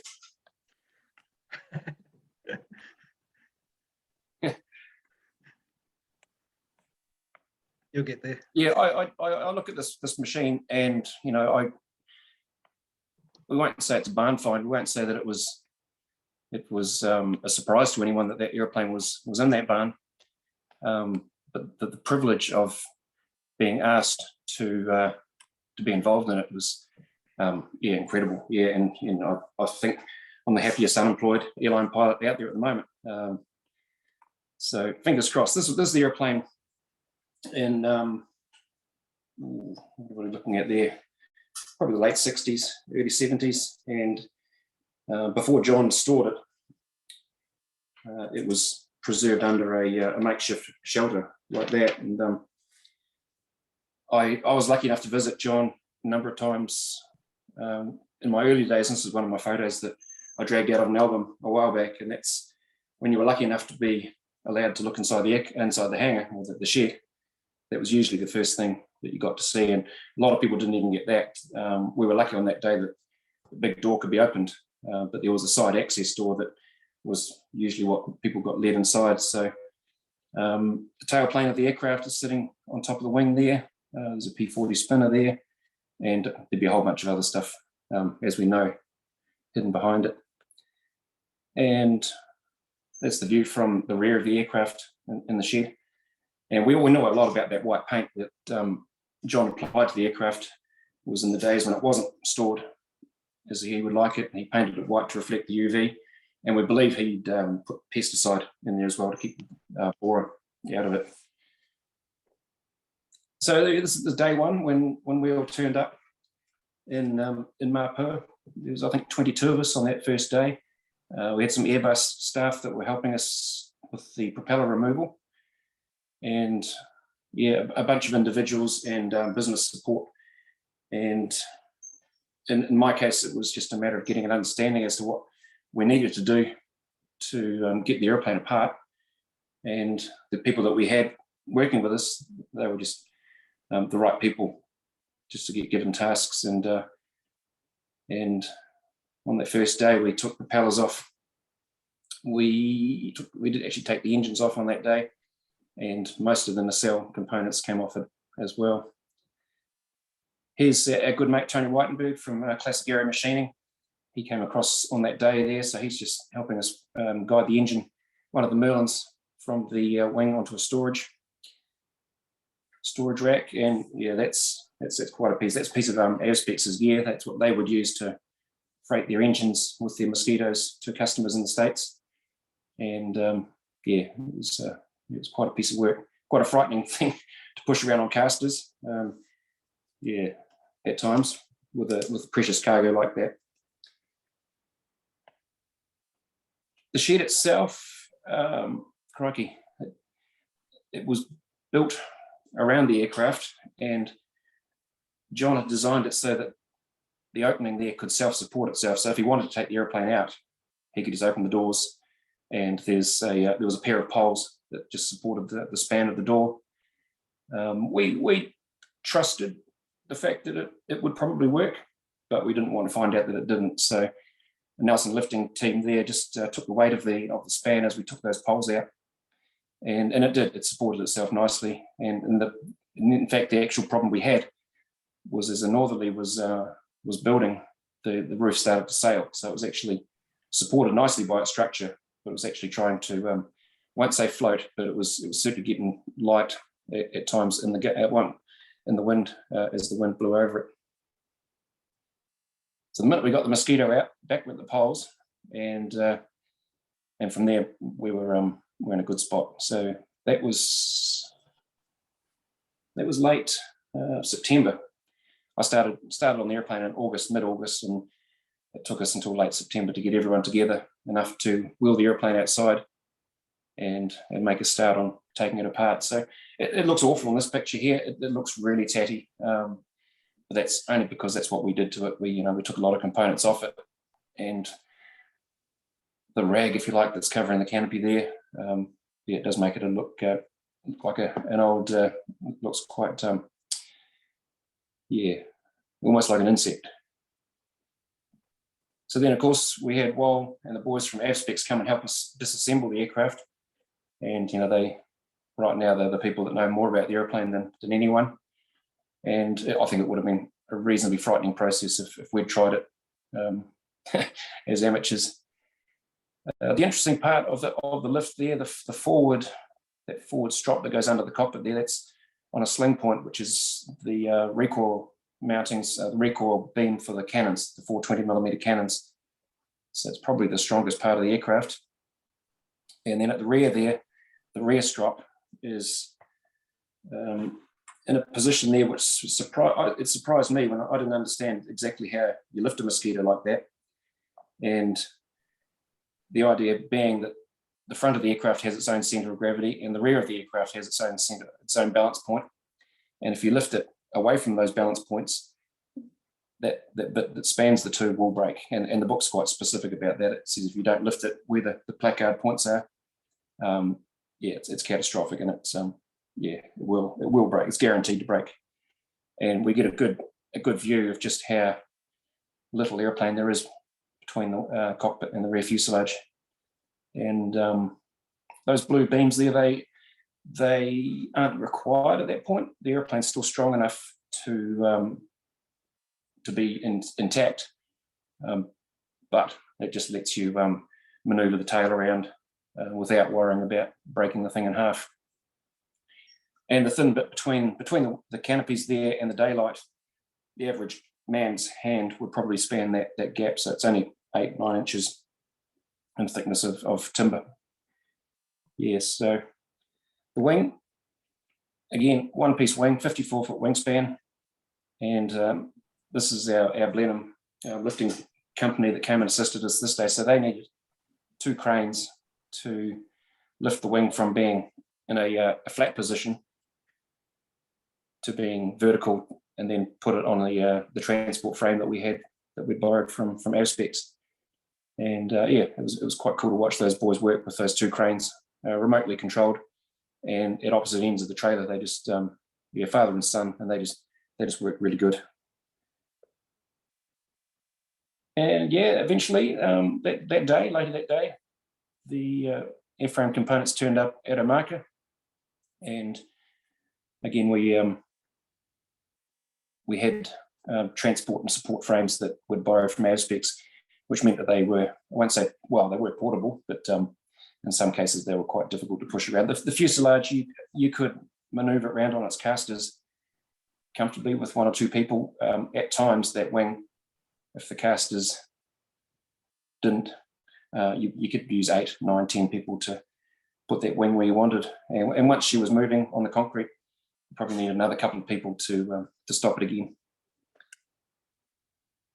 Yeah, so in the back there is Bill Reed's Anson. We called that point of it there the wooden wall. And every time Bill needed to fly his airplane, we had to shift the wooden wall. And we're forever indebted to Bill for letting us occupy the front space of the hangar where he'd prefer to have his own airplane. This photo here, Jenny Mackie took this and gives some indication of won't say how ratty the appearance. It wasn't flash. It wasn't pretty. Around the windscreens and the canopy frames, John had sealed those joints up with dope and fabric.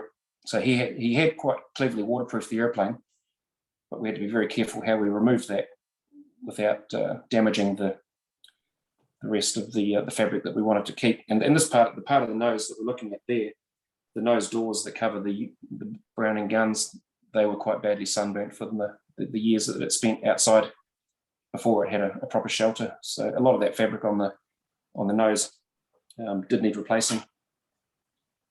And on the shed, on the left-hand side of John's shed, he did have some windows, and that did let a lot of UV into one end of the shed where the right-hand wing sat. So the fabric, we like to think that the fabric sacrificed itself for the good of the wood, because there was very, very little damage to the wood itself. That the fabric was quite badly rotten, and it didn't take much to actually strip that wing right back till we got to a point where we were back in with fabric that we could keep. So that wing, it took a lot of our time. There's a couple of months of work that we put into that. We found borer in the one wingtip, 3 little vents where the borer had tried to get in, and you could see where they'd nibbled through the ply that come across the glue. Thought, well, that's not good, and moved elsewhere, back to the glue. So 3 little intrusions of borer, but the rest of the airplane, the condition of it is incredible for its age. And you may be able to see at the left-hand edge of the blue frame there, just above it, there's a big red rectangular area. That's one of the repairs that John did from when he had to segment the airplane to move it to Mapua. So yeah, we put a lot of work into getting that wing covered again, and then very, very quickly, because the rest of it was in such good condition, very quickly she looked like it was out of the factory again. And you'd need to look at it closely to see that the center section there, we didn't touch any of that. That's we got rid of the rodent remains and their damage to that, but we didn't touch it other than just removing free dirt. And so it was important to us to make the airplane look museum quality and presentable, but not take away any of its history or its age internally. So anyone that is able to poke their head into the cockpit or the fuselage of the bomb bay sees exactly how old the airplane is. It's the end of our kit set. It was, I think, the day that it was getting very close to when we wheeled the aircraft components outside for reassembly. And again, we got our team from Muscles Lifting to help us with the reassembly. And again, you can see the balance points of those 2 slings and how little airplane there is between them. So there's 4 bolts that hold the wing to the fuselage, and it wasn't, I don't say it was easy to get them in, getting everything aligned.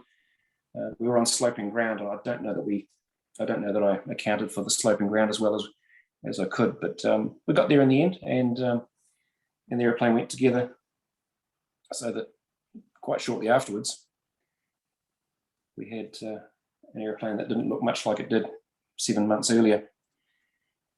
And that put the airplane to displayable condition where it sat in time for Easter. And that was the goal, was to have it in the museum in the AHC for Easter. And I'd spoken with the family about John's intentions with regards to, because he did used to run, we know, at least the left-hand engine, and I know that asking him personally that it was his intention one day to run them again. So I did actually ask the family. I said, would you like that to happen? And it was it's one of those things you could say that you could do it, and the big question we had to answer was, should you do it?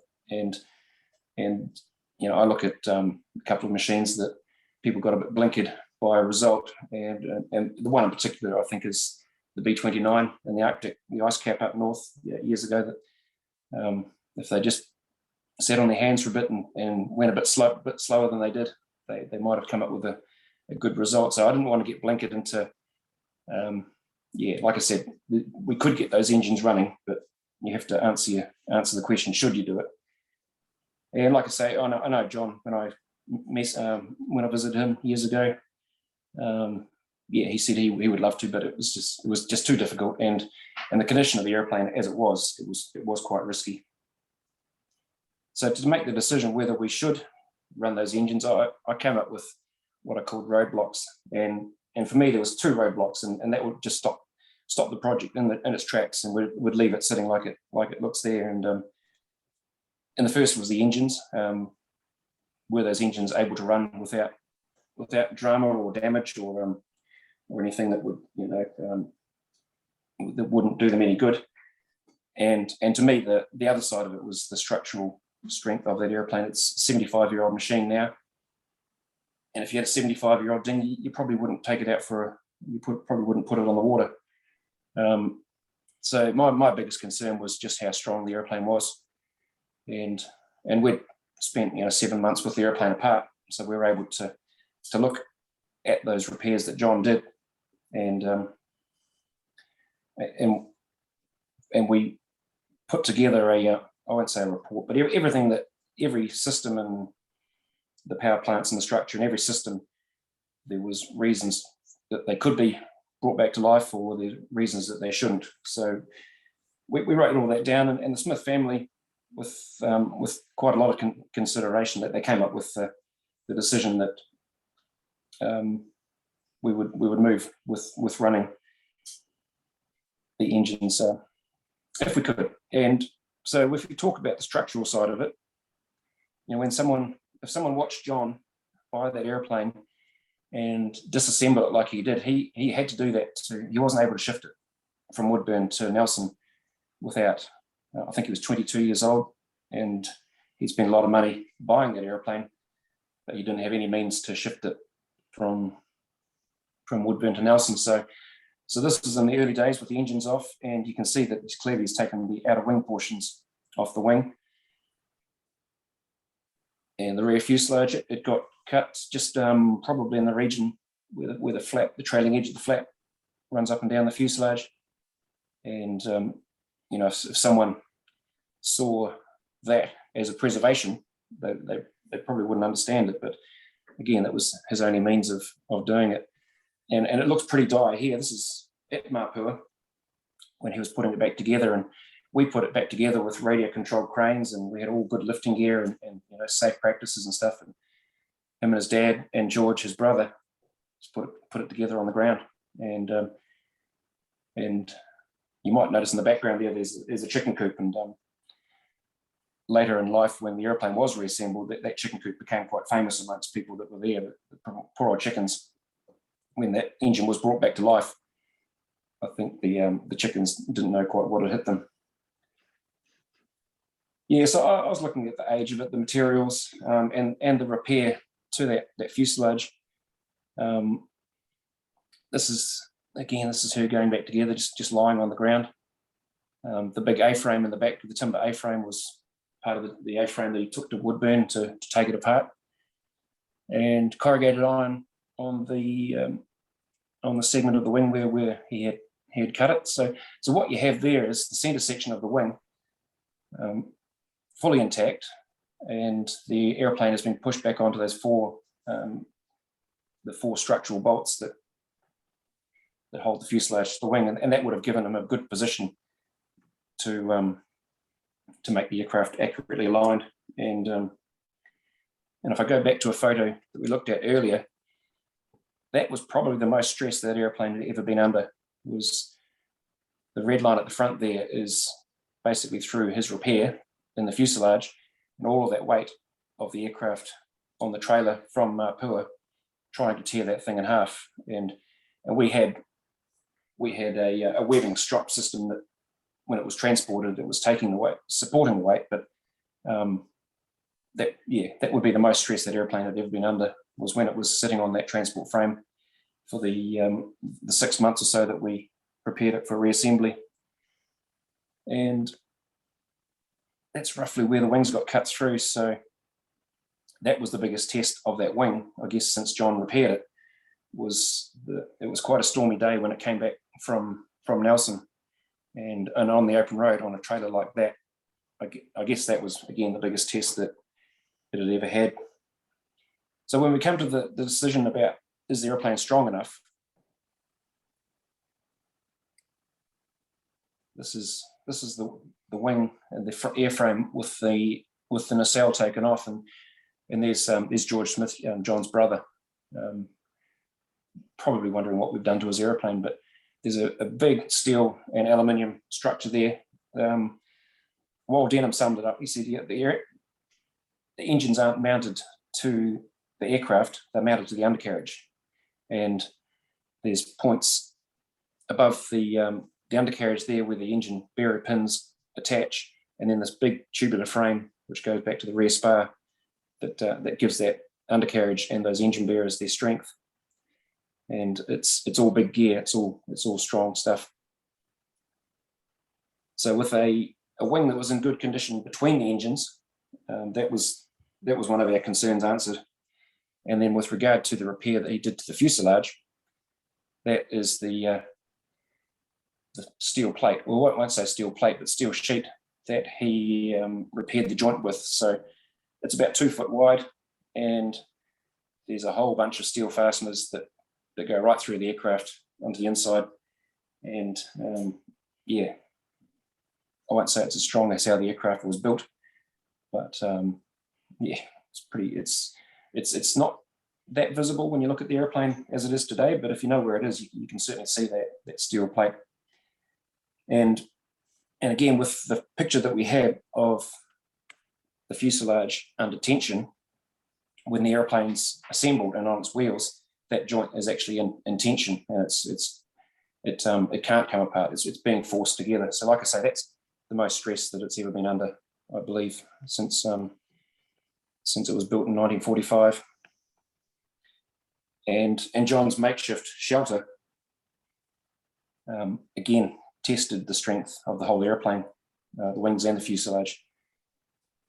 So the structure, yeah, was my concern. And then of course the engines was my next question, whether those engines could be brought back to life again. So there they are, left and right, sitting on a WONZ transport frame. So what we looked at there was their level of preservation, what had been done to them to keep them healthy. And I think John had, we don't think that John ran both engines. We could be wrong about that, but certainly the left-hand engine was run since John had it, and he had preserved it better than I believe what the Air Force did. And he had sealed all the openings. He had fabric dope on the carburetor intake, silica gel desiccant bags hanging up inside the carburetors. He had greased the camshafts more so than the Air Force had done, and inhibiting oil throughout the engines and even inside the carburetors. They were full of preservation oil, but that doesn't mean that you should run them. So we had to do quite a lot of investigation internally into the bores of the cylinders and the bearings and the oil ways. And the fact that both engines could turn suggested that we were starting with a good starting point. So to answer some of our questions, we took the rocker covers off, and this is off the port engine that had been run, and those rockers there are covered, the cam system is covered in cosmoline grease, and quite thick, thick enough that you could leave it, your thumbnail would scratch it off. So that whole valve train, both sides, was nicely preserved. And on the other engine that hadn't probably had John's attention, this is the side that was inhibited by the Air Force, was in just as good condition, but minus that grease. So to make the project go any further than that, we were reluctant to just bolt the engines back on the airplane and see how they behaved, for many reasons. But we did have my old trailer that I had built years ago for my Bristol Hercules project that I did 10 or 12 years ago. So we modified the trailer to put the Merlin engines onto that, and then we used the Mosquito radiator alongside of it so that we could run the engines and improve the integrity of the coolant system as well. And one radiator did have a slight leak in it, but the radiator specialist in Blenheim in town, he said that if that was a car, if you put radiator treatment in it, you'd have the leak fixed within 5 kilometres. So we attached the engines, both engines, to that trailer, and we were astonished just as to how well they behaved. The first engine, it started running, I think, on the third attempt. And the other engine, it just started on the very first press of the starter button. And you can't see from those photos there, but we didn't have a propeller, obviously, on the front of the engine. So we had to be very careful that we didn't overspeed that engine. And to do that, we try to think of the word. We dumbed the throttle down. We made the throttle so it couldn't operate the carburetor any more than, I think we had 1200 revs is the target idle RPM for an engine with a propeller on it. So we made 1200 our limit. So there's Dean Borton, Gavin Conroy on the very last run of that engine before we took it off the trailer. And we had, it's very hard to see on that photo there, but we had the capillary instruments that we would need to put on the aircraft on the trailer as well, so that we could just check their operation too, because they were brand new old stock items that we were going to put back in the airplane. So hopefully Dave has the video that he can play shortly, and what we'll see on that is the process of the hot oil prime, which is the first thing you do to an engine that's been in storage for that long, and that's heated oil that's plumbed into the oil system to bring the oil pressure up, and we had the rocker covers off that because that's the last point in the circuit that gets the oil. So we couldn't start it until we saw oil come from the cam followers, and yeah, and you will see that the first time we press the starter button, just how well she responded. So if you're able, Dave. Yeah, if you stop sharing, and then I can start. Okay. And this clip is on YouTube. It can be watched by anyone. First run of Merlin 25.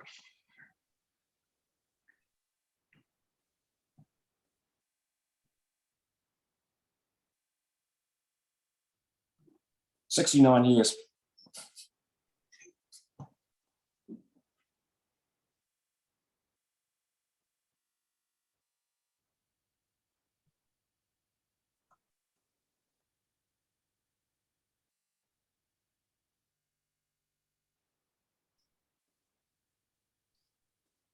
I don't suppose you got sound that goes with it. Sound's working at this end. Oh, I think you forgot to click that button, Dave.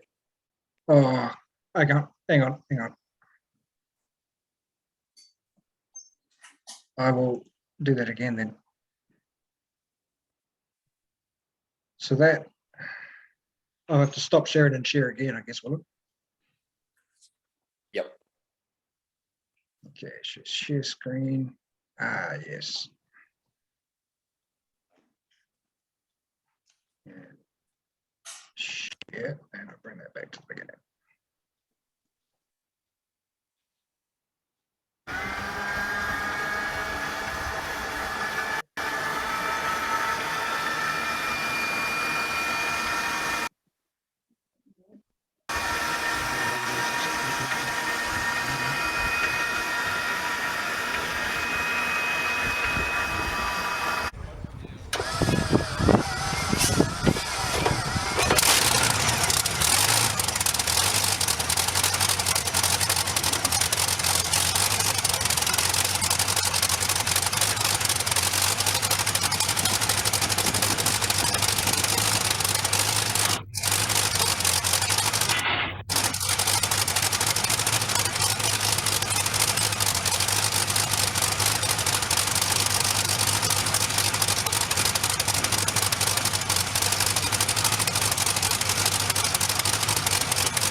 it's quite literally, that's, like I say, 69 years, we believe, since that engine ran. And we think the last time it ran was the last time it flew. So it was incredible that a big engine like that behaved as well as it did.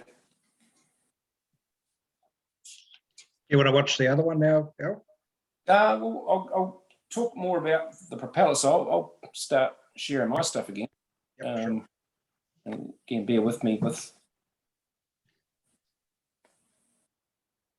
But I've watched Merlins on airplanes that have, might have flown in that afternoon to an air show, and some of them don't behave just as nicely as that one did.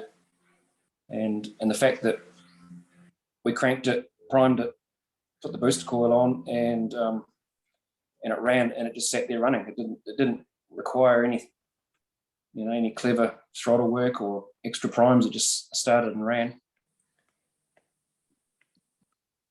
And we did actually, on those runs were on George's 90th birthday, so he was able to enjoy that as part of his 90th. So I'll bring these ones up.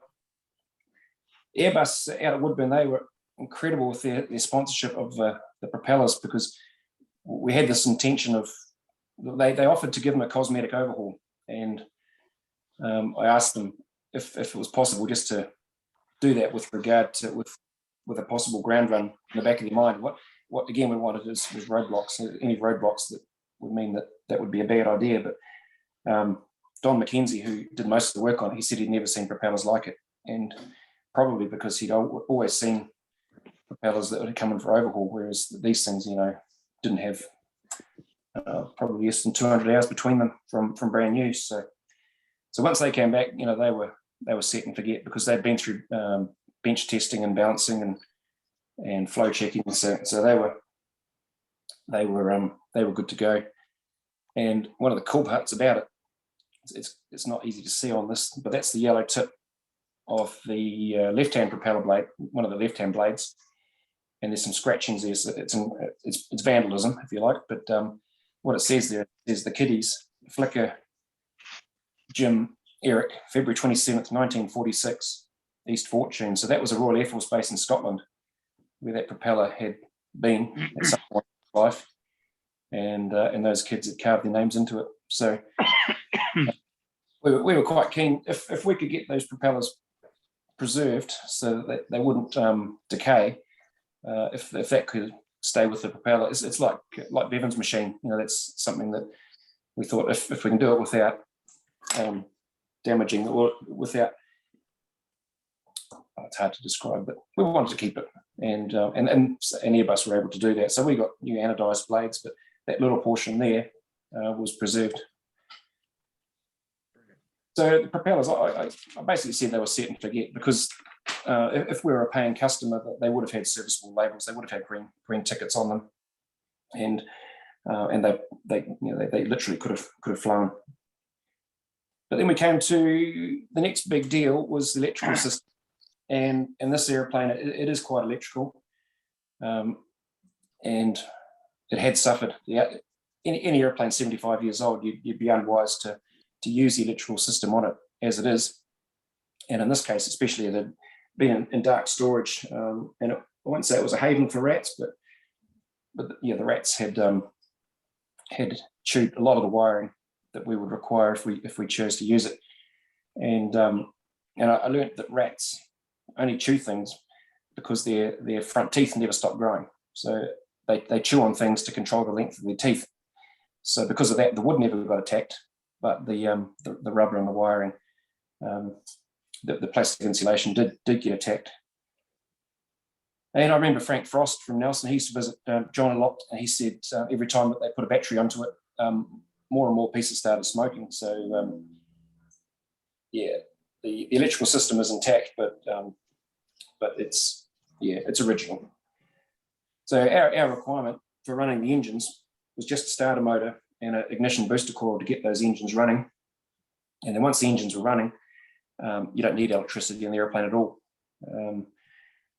As you saw on the trailer, they self-sustain. It's got a gravity fuel system. There isn't any electric fuel pumps in the aircraft, and the instruments are direct reading. So the decision was made to make a couple of brand new electrical modules which live up inside the wheel wells, one for each engine, and then a little control box that we operate from inside the cockpit. So this is one of the original starter relays from the airplane, and the grey plug there, it's called an Anderson plug, and a lot of race car guys and stock car guys have them for it's a 175 amp capable plug that you can't put in backwards, and any plug matches any other. So we bought 3 of those, and we made an extension cord for a battery cart and put 2 of them onto this green plate that you can see here, and that is all we needed really to energize the relay, the starter motor relay. So this is when the unit was fitted inside the wheel well, and there's a bit of wiring between the 2 negative and positive posts there, which feed the control box that I had in the cockpit. And the only time the airplane ever gets electricity is when I choose to press the starter switches. So we had 3 cables that were routed through the wing when we reassembled the airplane, and they ended up next to the pilot seat. And there was basically a 24 volt low amperage power supply to my control box, and then the output plugs there, which went to the left and right engines. So again, for starter motor and booster coil only. And then that was the control box that it sat on my lap, and it's probably the coolest thing I've ever made from JCar bits, I have to say. Yeah, and the effect that it had, yeah, I don't think anyone's ever bought anything cooler from JCar. So that assembled itself, like I say, into the cockpit. I had a red light there to say when the boys had applied the ground power to either engine, and we went left engine first, right engine following. So the minute I got the red light on my lap, it meant that the boys had applied power, and we had Jay McIntyre. We're on VHF. We had radio intercom between us. So the minute I saw the red light, and I was happy to crank the engines, he would signal Dean to start priming, and we'd go from there. So the minute the engine was cranking, then I'd flick on the booster coil, and Dean was outside on the CAG gas primer. So the electrical system was easily sorted. Like I say, we only had electricity in the airplane when we were cranking the engines, and the minute the engines were running, the ground power got disconnected and taken away. So the only electricity in the airplane at that time was the 4 magnetos.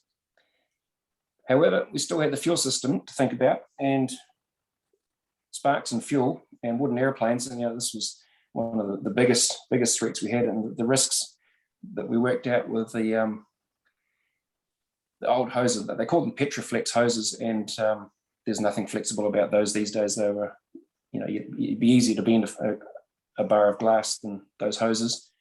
And with Dean there, it gives you some scale as to how big the fuel tanks are. These are the inboard tanks, which they feed to a manifold inside the fuselage, and that would again make it difficult to get from the fuselage back out to the engines. The 2 outboard tanks do feed directly to the carburetors, but again, they're so big. If we wanted 20 litres of usable fuel, we'd probably have to put 60 litres in the tank. So, and then we put an airplane back in the museum with a wing full of fuel, which was also something I didn't want. And if there was ever a fuel leak using an old hose or an old tank, you might not even find it. So for the sake of an idle ground run, all we needed basically was 20 litres of fuel per engine.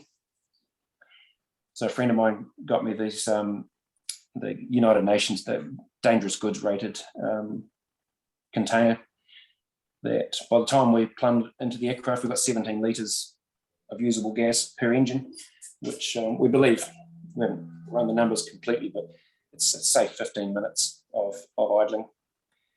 And the yellow fuel, the yellow valve there lets us isolate it in a hurry if we need to.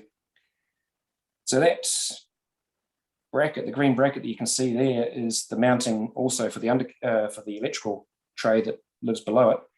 And this is the routing of the fuel hose. So all we had there was about 600 mils of brand new fuel tube that went to a T-piece, and then it fed into the aircraft fuel filter body. So we didn't tamper with anything. We didn't do anything too clever. And that fuel T that you can see there just feeds up to the CAG gas primer, which lives on the outside of the nacelle. The carburetors, anyone that knows an early Spitfire, or the carburetors was the reason they couldn't dogfight quite as well as the German machines. So they just an SU float carburetor that were very, very simple. And when we drained the fuel bowls, both carburetors were full of that of preserving oil. So we had, like I say, brand new fuel hoses and a means of isolating the fuel if we needed to. And that yellow fuel handle there, we had a cable that was run through a system that there was a red toggle on the outside of the aircraft. So anyone that didn't like what they saw would turn the fuel off, either through my signal or, like I say, with anything that they thought was unsafe.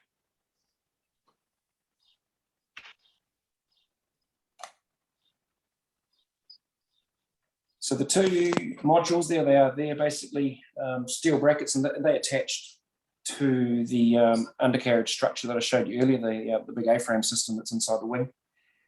Fuel on top and the electricals underneath, and there they are fitted. Yeah, so they sit on the big drag brace tubes, and the idea being that when we refuel the airplane, that little tank comes out. We take the tank to the fuel pumps. We don't take the airplane.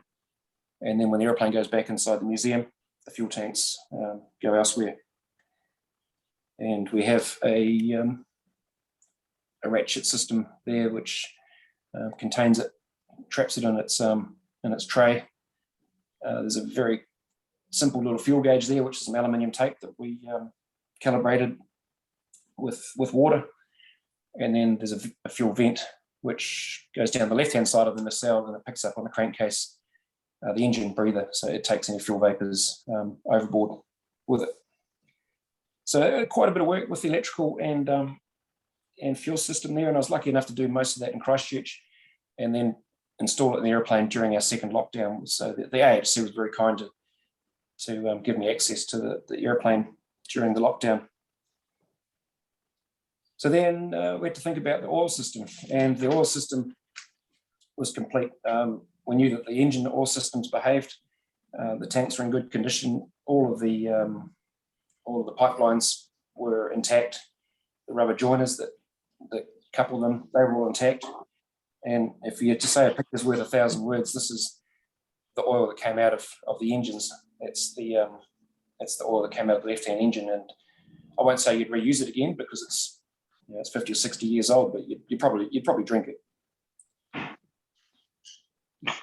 Then we had to think about the ignition system, and again, in my experience, big magnetos, you grab the rotor in your hand,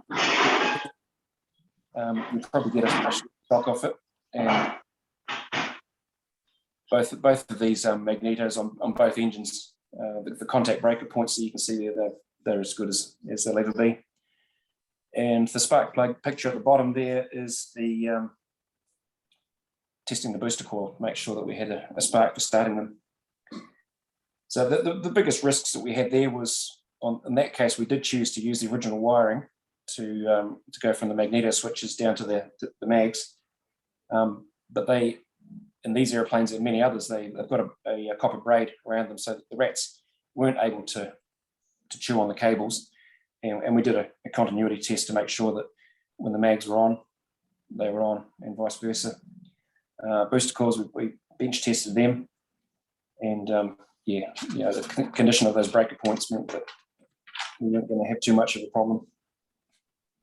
Then we had to think about how to keep those big engines cool for ground running. There's a bit of a mosaic here of Jay McIntyre taking one of the first radiators off the wing. So that unit is it's a big module, and it comes off as such, and there's a little radiator on the inboard side. On that case there, on that side, it's for heating the cabin, and then 2 coolant radiators for the engine, and then an oil cooler. So that whole thing came off as one unit, and we were able to test that on the ground.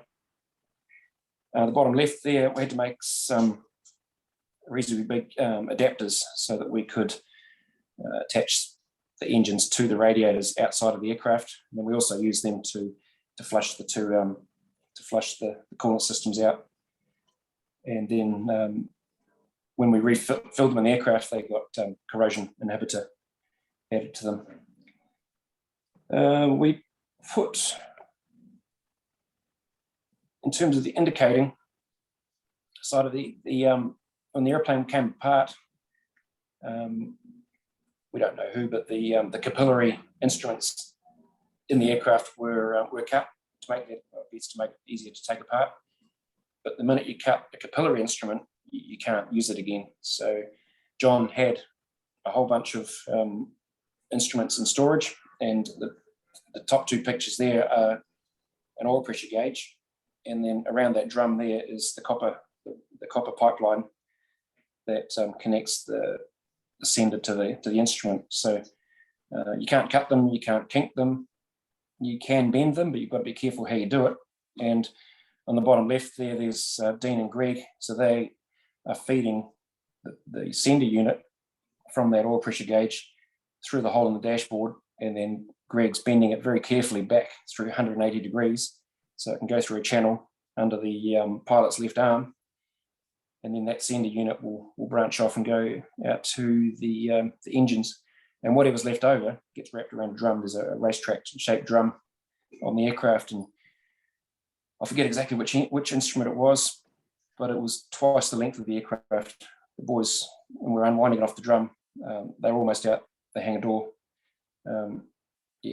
Because those gauges and what have you are made for the largest aircraft in the Royal Air Force at the time. So Stirlings and Lancasters had that gauge, and they wouldn't need to store the extra, but the little Mosquito did. So it was quite a process. And then bottom right there is the one of the radiator temperature gauges in a boiling jug, just to make sure that it was reading correctly. So when we thought, when we talked about running it, for me, structural and the engines was our big concern. But you talk to anyone about it, and fire was also the biggest threat to what we were doing. And we're very lucky that a good friend of mine is the district fire chief in town, former Aero Club member. He's got a PPL. He's been following the project for a long time, and he had no trouble getting his mates and a truck and all their gear out for the first day when we ran the engines for real. And there's young Matt ready to pounce on what could happen. So we chose to leave the cowlings off so that if any fire that we might occur we can quickly see it and quickly fix it. Yeah, and when we ran the engines on the trailer, we actually encouraged them with the primer to misbehave, and short of being aggressive with it, we never saw a flame out of those exhausts. So yeah, but if you don't have a fireman, that's when you'll need them. So yeah, and then from there it was the day that we came to run the thing, and it was probably the easiest part of the whole project. Having the lockdown and what have you meant that we weren't rushing anything. We couldn't rush it, but we just told ourselves to be very, very cautious with what we were doing. And I used my airline sort of side of thinking is, what can you get wrong, and how do you prevent it from happening? And everything we did on that day, we thought, right, what could go wrong here, and how do we stop it? But we did a hot oil prime again because the engines hadn't run since April. We wheeled her outside, we tied it down, we chocked it, we picketed the tail wheel. We talked through, the three of us, there's four of us in fact, that were going to start the engines. And the fire crews, they'd spent the morning looking at the aircraft and working out their plan. And then, like Walt Denham said, he said, just go out and enjoy it. And we did. And by crikey, she behaved like you wouldn't believe. We ran the left engine first, and we warmed it up, shut it down, and we're expecting, maybe some leaks or some drips or something that we needed to fix prior to jumping back in and starting the other engine. And it behaved just as well. I'd say the carburetors took a little bit a little bit of time to fill up completely with fuel. But she behaved just like she taxied in that morning. In the picture you can see there, you can see Dean on the Gas primer. So we couldn't see each other throughout the whole time. I'd never started Mosquito in my life, obviously, and I could see the engines, but I couldn't see anything else. Jay was on a VHF out the front, so he could tell me what he could see. But the minute Dean was priming the engines, I couldn't see him. He knew to start priming when he saw the propellers turn, and then he was smelling the exhaust so that he could, when he could smell fuel, he knew to ease off on the priming, and I would look at the exhaust to see smoke so that I knew that he had primed. So it was a bit of a tag team between the two of us, but as you'll see shortly, she ran nicely. Again, Bunsey there looks like he's a dwarf at the back. He's on the battery cart, so the minute he got the signal from Jay, he disconnected the battery, and again we were left with a Merlin that looked like it should be ready to taxi out. I had a few outcomes in the cockpit that I needed to make sure we saw, and that was that I had control of the throttle, and if not, then I'd give a signal to Jay, and they would turn the fuel off externally. I needed to see oil pressure, and then it was important that I had control of the magnetos. So once those three things were done, we ran a strode tachometer across the propeller blades to confirm that the rev counters were acting accurately. We looked for fluid leaks, and then we shut it down with the slow running cutoff. And yeah, like I say, it just behaved like it had taxied in that morning. The first guy in the navigator seat was John Smith's nephew, Robbie. He sat in there for both engine runs. And then after lunch, Chris Checketts, whose dad, Johnny, was a World War II Spitfire commander, fighter ace, and he was the last guy to fly the aircraft. So Chris joined me in the navigator's seat, just to enjoy what his old man had flown 69 years prior to that.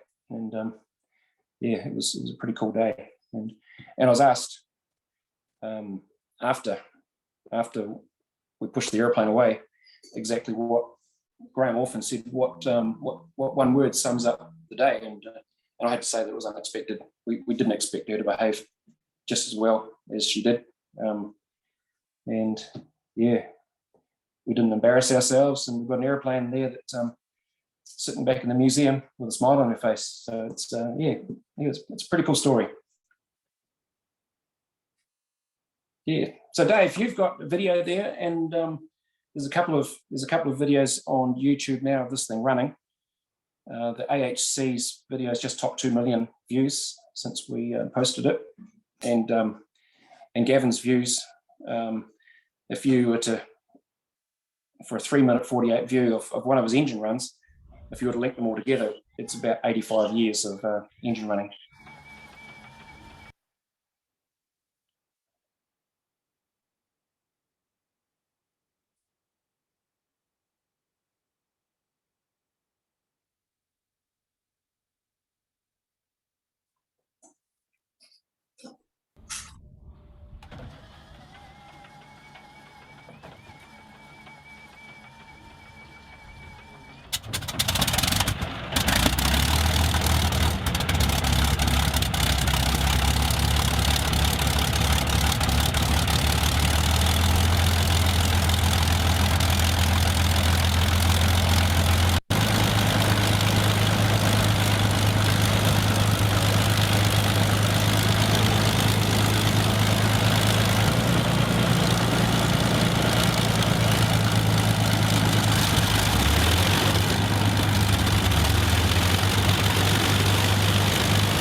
So it was a good day. Yeah, we had blue sky. We had the whole family there. We didn't advertise it, but the minute you push an airplane like that outside, people wonder why. So we did have quite an audience, and when the COVID restrictions allow, then she will be wheeled outside again for a public run for those that want to see it. Because yeah, it's a very special old airplane. Yeah. So thanks, Dave. I probably went longer than I should have, but thanks for letting me tell the story. No problem. James Kitely has a question for you. Well, thanks very much, and well done. First of all, big thanks to Dave for pulling this together, as always. That's quite a lot of podcasts. That's a lot of work there. And congratulations on getting this far and having such a loyal audience too. So well done for those. I just wanted to say, Al, that was fascinating. I really appreciate the detail you went into. I think Zach said in the chat that really good to hear that level of detail. And I know a lot of people in the metaphorical room can really relate to that. I just wanted to share a quick story with you. About 20 odd years ago, at a national collection that will remain nameless in another country, I was talking to a very highly regarded conservator, and he was saying, well, we're chatting about various things as you do around hangars, and he's saying, I really don't like the idea of ground running because you have a lot of risks.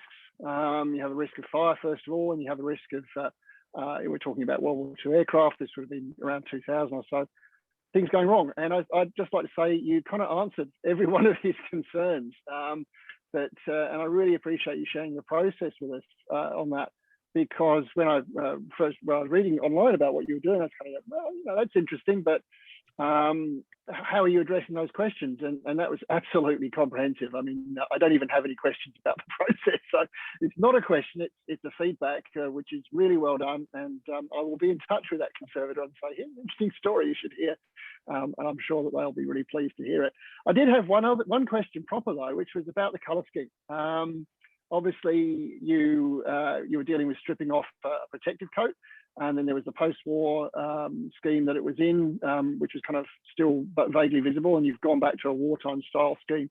Can you talk us a bit through that? Not a lot of detail, because obviously time is what it is, but I'm just curious about your rationale and how you approached taking it back to that scheme. And that decision was made before I got involved in it. The fact that it flew out from New Zealand in Royal Air Force, we believe in Royal Air Force colours. It got repainted by 75 Squadron, but without any of the care that was applied to it by the Royal Air Force. There was no placards on top of what they'd resprayed, and the airplane it flew 7 times in New Zealand, and it had flown obviously more times than that overseas, but it only flew 7 times, and it was quite a good story with some local air crews that perished in an airplane that we've presented this one to be or to appear. So we've gone for the Royal Air Force paint job that the airplane has still got. The silver dope finish is still under the paint that we put on it. We didn't actually remove it. We removed John's preservative paint. So there's actually still 3 or 4 layers of paint. If you took it back far enough, you could go back to the silver dope finish of 75 Squadron or the Royal Air Force finish that is still underneath. So it was there because it did actually have that finish on it, albeit without the markings. But it also told a story of a local identity that died in the airplane that's portrayed. Yeah. Cool. Thanks very much. Can I just add a little thought there, and then I'll shut up? Which was, I've heard of in another museum where they've applied a wax layer between an original paint scheme and a restored scheme, which means that you can just very lightly heat the modern paint and it'll fall away and allow you to go back to the original paint. But I'm really pleased to hear you've got the original paint underneath there still. And yeah, it's just a terrific job overall. Thanks very much, Al. Very welcome. Yeah, thank you. Well, thanks very much, Al. It's been fascinating to see that. Now, Brendon Deere is our last speaker. Not sure if he's still here. Is he still here? You there, Brendon? Oh, he might have disappeared. He's here. He needs to unmute.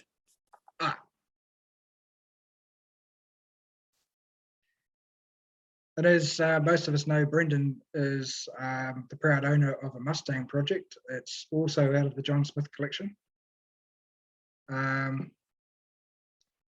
And yeah, I'm here, Dave. are you there? Ah, cool. Yeah. Cool. And yeah, I'd like to introduce Brendon. You want me to keep it short, Dave? Because we're well behind. If you want, it's okay by me if you want to go with your original length, but don't know about everybody else, but I'm keen to listen. Okay, well, I thought, having listened to Al for the last hour or so, I thought Mosquito, I better talk about a very British Mustang. I guess one of the things we've been trying to do is share the project on Facebook, and I think we try and put up an update every week, which is what the photos and that. So I haven't actually done any photos for today, because I think everybody's probably seen them all 100 times. But I just wanted to talk about a couple of things which I suppose inspired me a little bit about the Mustang. And anybody that's been through an aircraft restoration, such as the Spitfire that we did some years ago, you have to be nuts in the head to actually want to do another one. I think that's probably the best explanation I can give. So I really wasn't expecting to tackle another restoration. But sometimes you just can't help yourself, and I think that's the situation I probably found myself in. But you know, everybody sort of knows a bit of the story of the Mustang, but I think some aspects of it which I find intriguing, having spent many years now in the Spitfire world, which is a very British aeroplane and is designed and built in a very British way, which you can use as code for very difficult.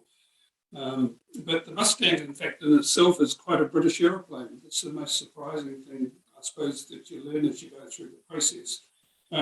Most people will be familiar that the British and the British Commonwealth were alone in the Second World War for over 2 years. The Americans really, in terms of the European war, were only involved in about half of it.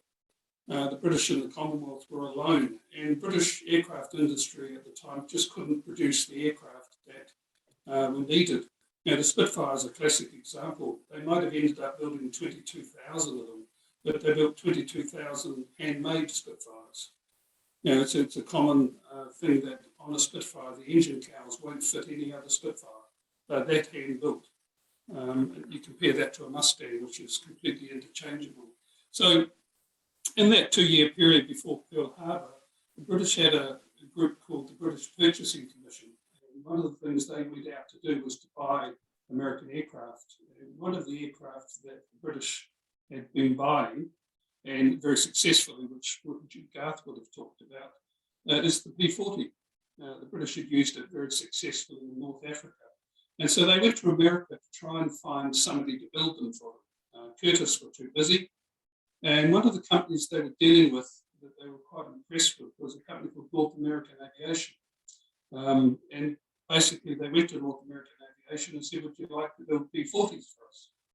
North American said, no, we wouldn't want to, but we'll give you another airplane, we'll give you a new airplane in its place. In the same time it would take us to tool up for the P-40.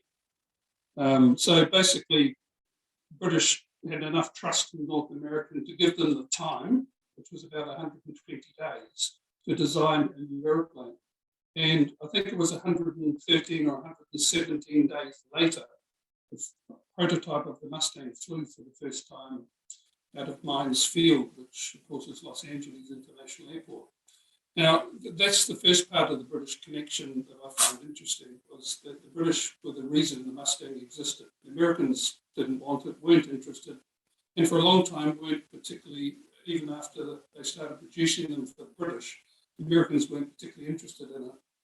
And it wasn't until much later on that the Mustang found its home in the United States Army Air Force.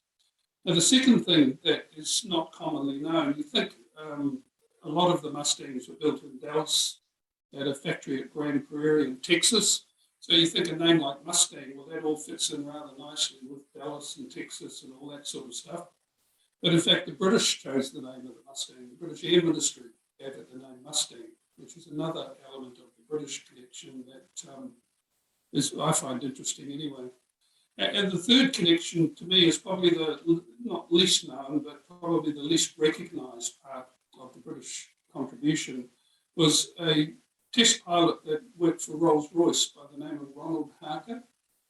And he was basically there as he worked for Rolls-Royce, and he looked at opportunities to, I guess, use Rolls-Royce products to improve the aircraft of the day. And one of the conversations that he'd had was with a gentleman called Roy Chadwick, who was a very famous aircraft designer working for A.V. Rowe and Company. And A.V. Rowe had produced a rather not great aircraft called the Manchester, which was a twin-engine bomber using a couple of very unreliable Rolls-Royce engines. So Ronald Harker suggested to Roy Chadwick, well, it's not much of an aeroplane. He'd flown it, not very good. So in fact, what I'll do is I'll suggest you put 4 Merlins in it. Of course, once they put 4 Merlins in the Manchester, then you came up with a marvellous bomber called the Avro Lancaster, probably the best, I think, without doubt, the best heavy bomber of World War II. And that was the contribution that Ronald Harker made to that particular aircraft. And the other contribution he made was he was given the opportunity, I think, I could be wrong, sometime in the late 41 or early 42, he was given the opportunity to fly one of the Royal Air Force Mustang WONZ, the Ellison-powered Mustang, down, I think, at Boston Down or something like that. And he took it up, flew it around, said it's a great aeroplane. It would be so much better if you put the Rolls-Royce Merlin in it. And he predicted, for example, that it would be 50 miles an hour faster. And also, of course, the major handicap it had was the Allison engine was very limited in the altitude it could fly. It only had a single-stage supercharger. So, in fact, it was a limiting to the aircraft. The Mustang was always initially known as a low-altitude fighter, and that's where it made its mark for the British and also initially for the Americans who were looking for a dive bomber. So when Ronald Harker made that suggestion, the Royal Air Force agreed to let Rolls-Royce repower 3 of the Mustangs, I think it was, with their new 2-stage supercharged engine. The same one, in fact, almost identical engine to what's in our Spitfire. And once that engine was fitted and it was taken up, everything that he predicted in terms of performance was realised. And that aircraft was transformed overnight simply by fitting the Merlin in place of the Allison. And I think the rest of it is legend. And I think also we know that in 1943, the American daylight bombing campaign was getting decimated by German fighters, particularly because they didn't have an escort fighter that could go with the bombers all the way to Berlin. They tried the P-47, they tried the P-38, but they weren't ideal for the task. But the Mustang, one of the things when it was designed is they built a huge fuel capacity into it. Each of the wing tanks is 90 gallons. So you've got 180 gallons in the wings alone. There's another 140 gallons in the fuselage. And you compare that to the Spitfire, which by design had just 87 gallons total. So you already had an amazingly different aircraft in terms of range. And when you think they could add up to 110-gallon drop tanks under each wing, you had something like 500 and something gallons of fuel compared to a Spitfire's 87. And I think that combination gave the Americans an escort fighter that turned around the losses that they were suffering in 1943. In September 1943, if I remember correctly, the turning point was a B-17 raid, B-24 raid to Schweinfurt, where they lost 10% of the bombers. They lost 60 bombers in that one raid because of a lack of escort fighters. And it's better if you think of that as 600 men that were either, most of them were killed, a few of them were captured. And the combination of the Merlin engine and the Mustang gave the Americans all of a sudden an escort fighter that could go to Berlin and back. I remember hearing at Oshkosh, Bud Anderson talking about 8.5 hours in the cockpit to go to Berlin and back, escorting the bombers.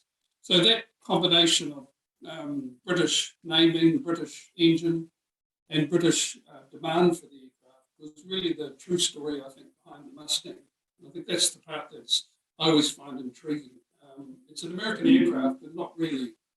It's won somebody described it once. It's an aircraft with a British father and an American mother, and sits somewhere between the two of them. Probably at the time the unwanted child. But so that's part of the Mustang that I find interesting anyway, amongst all the other things.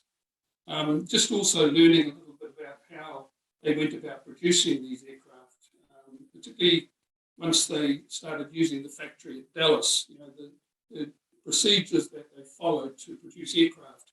And I know that there was a comment on our Facebook page, which amused me, about somebody saying, well, you should be able to use the same process as they did to rebuild your aircraft. And those, I think, listening to Al and the others before, I think that it's so far from the fact and truth, it's just not funny. We don't have access to warehouses full of new parts sitting there waiting to be applied to the assembly line. Anyway, that's a little bit of the background of the aircraft itself. The other part of it to me, and I think it echoes a little bit of the journey that Al was talking about, was the opportunity to have some discussions with the Smith family and see what they were trying to do and what they wanted to do and what they wanted to happen to the Mustang. And sitting down and talking about what we would do with it and what process we would follow and what we would expect the end result to be. I found that really, really interesting, talking with George and talking with Robbie and the others of the family. And I think also what we had a particularly interesting day when 8 of them came up to Ohakea to have a look at us. And I think it was very much looking at the whites of our eyes to see what sort of people we were, whether we were a bunch of shysters or we had some good intentions. And I think they came away from that day thinking we had some good intentions. So we were able to conclude an arrangement where we purchased the aircraft. And a little bit ahead of where Al was talking about with the Mosquito, we moved the Mustang up to New Zealand on the back of it, up to Ohakea on the back of a low loader. That work was tremendous contribution by John Saunders and Mike Nichols in particular, and our own Brian Harris, who organised all the transportation and supervised the transportation up to Ohakea. And once we got it to Ohakea, you then, I think with any project, you've got 2 things to do. First thing is to take a deep breath. The second thing is just check the balance of your bank account. And the third thing is to make a plan. And I think we spent quite a bit of time working through, as we did with the Spitfire, working through a plan of what we needed to do and how we were going to go about doing those things. And we came up with a very big, long Gantt chart, which actually details every task that we have to follow. But anybody that's been involved in aircraft restoration, you just don't know what's ahead of you. And as I often said with the Spitfire project, we had good days and we had bad days. Some days we had good mornings and bad afternoons. And some days we just had bad weeks sometimes and so on. So you've got to expect that with the restoration. But I think what we've found so far with this restoration is it's mostly been good news. There's a few little things that sort of annoy you about the project, but most of it's been good news. And I think that echoes a little bit about what Al was saying about the effort that John put in preserving things. When we pulled the aircraft apart, it arrived at Mapua in parts and he had put it back together. But the nice thing about it is he didn't do any damage putting it back together. A lesser person may have done a lot of damage to some of the key components, but John obviously was very careful, very meticulous, and there's no damage to the aircraft. Now, there is some superficial damage. Everybody's familiar with the holes in the side of the fuselage that were put there by John Ruffle, but they're minor things in the scheme of things. But most of the aircraft is in exceptional condition.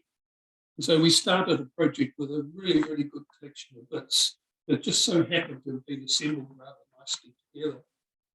Now, one of the things that I think scared most people when they looked at the aircraft was the wings cut off, which is not as big an issue as people might think. The Mustangs are a really, really simple aeroplane. It's infinitely simpler structurally than the Spitfire is, which explains why we can get so much more done. It's only got 2 spars in the wings, and they're divided in half a skip anyway. Only the inner spars were actually cut through. The outer spars were still intact. So as a minimum, we were looking at replacing the inboard spars, and that's pretty much by and large what's happened. And so the wings, those of you that have been following it on Facebook will see the wings are pretty much well down the track now.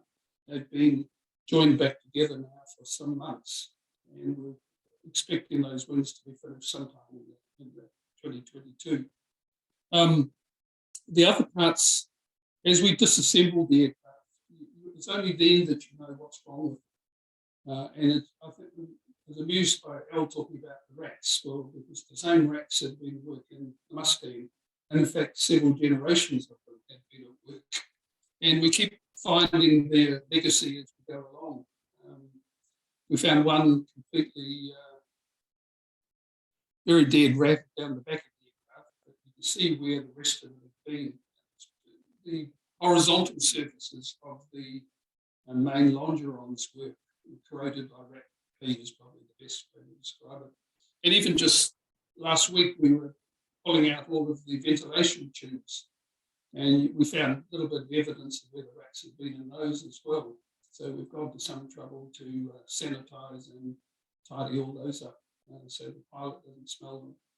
But at the end of the day, we've got a very good airplane that we started with, and I think the progress that we've been able to make is a testament to the effort that John Smith put into preserving it, the effort that he put in and the care he put in putting it back together again, and the fact that the design of the Mustang is actually very structurally very, very simple, far simpler, as I said, than the Spitfire ever was.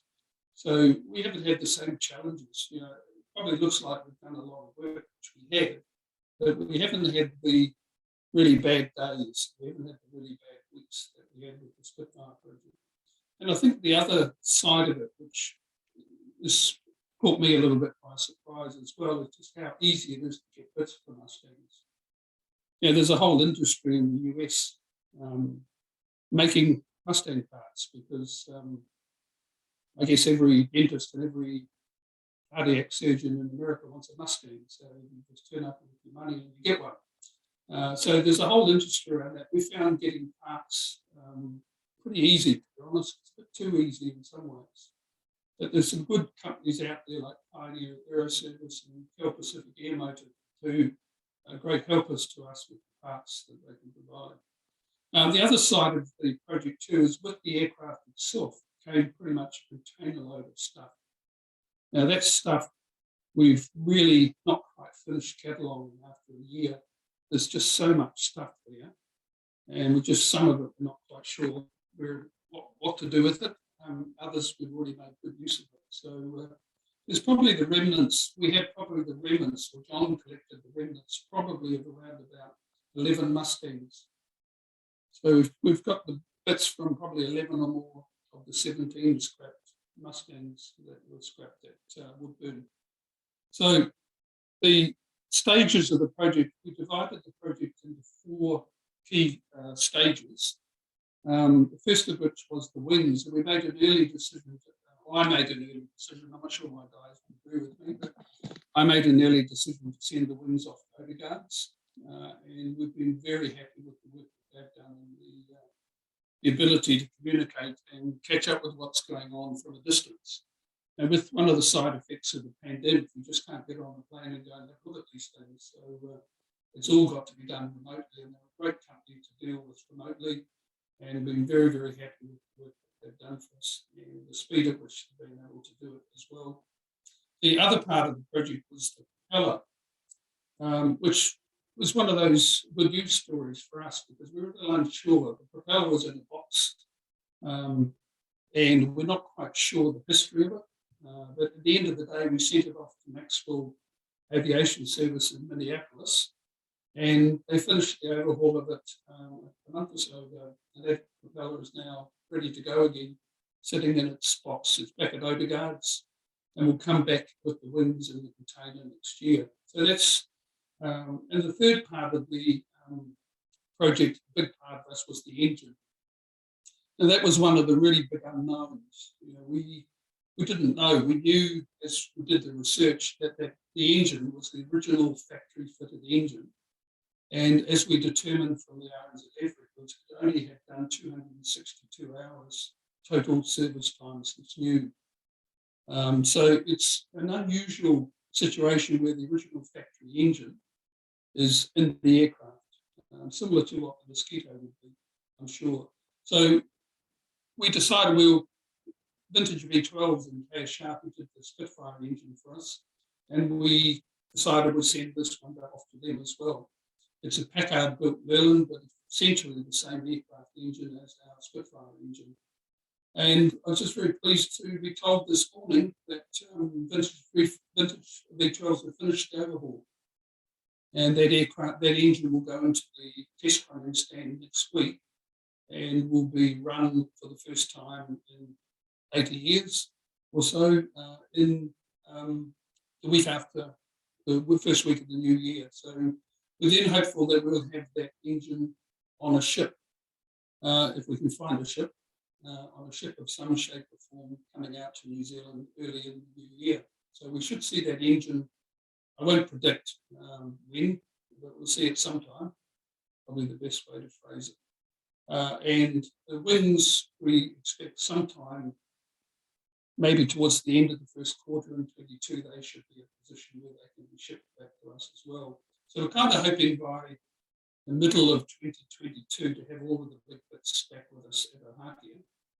But you shouldn't underestimate the amount of work that's still left to be done at that point. It's a big project, and the guys that are working on it full time, there's no shortage of things to do. And there's a lot of things we can't do until the aircraft, all the other bits are here. So there's a lot of work to be done once all of the other 3 bits arrive back in New Zealand. But having said that, we're working without stopping. We'll just carry on until the aircraft's finished. And current objective is to have it flying in 2023, in line with its serial number, NZ2423. So we had a choice of 2 years, 24, 23, and we thought 23 was a good choice. So I think, Dave, I'm more than happy to answer questions. You know, I know people that have been here for a long time and running over time, so I'm happy to answer any questions. Yeah, I see one's there from Zach. You asked me what my next project would be. What was my answer, Zach?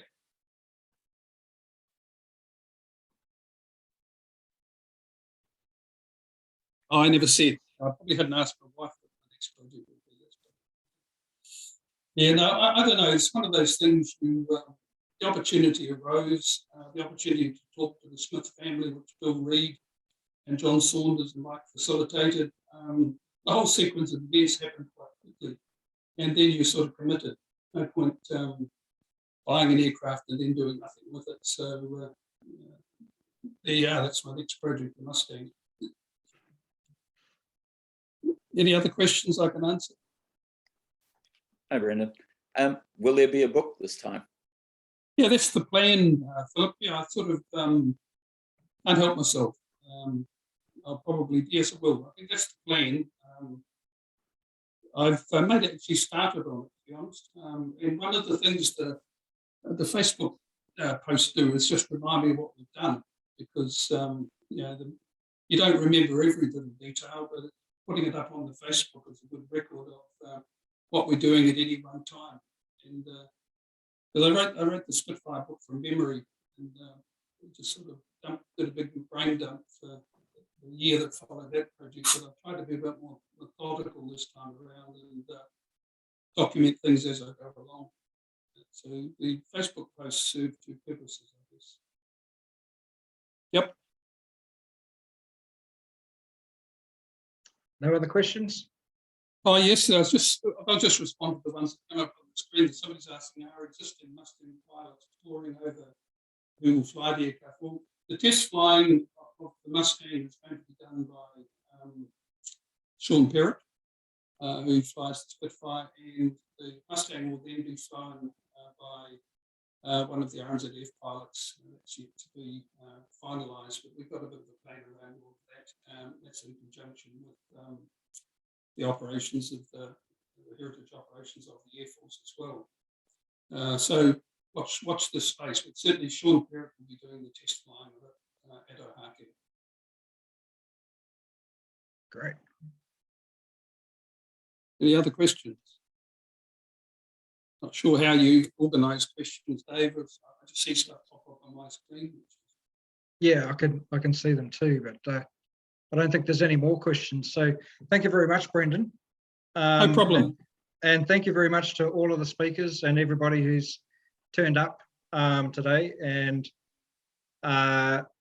it's been a fantastic event, actually. I'm so pleased with everything that we've seen and heard today. It's been really, really interesting, and this has been a great way to celebrate the milestone of 250 episodes and 10 years of the Wings Over New Zealand shows. So I hope you all keep supporting the show, listening to the show, sending in ideas, and yeah, here's to another 10 years maybe. We'll see. But thanks everybody. I really appreciate everyone coming along. And Thanks, also, Dave. Well done. Also, a big thanks to Phil Treweek for helping me sort this out. Thanks, Phil, for all your technical knowledge and stuff. And thank you, Dave, on behalf of all of us who have had a wonderful afternoon's listening. This has been a really excellent way to spend a day. Cheers. I think I shall stop the recording.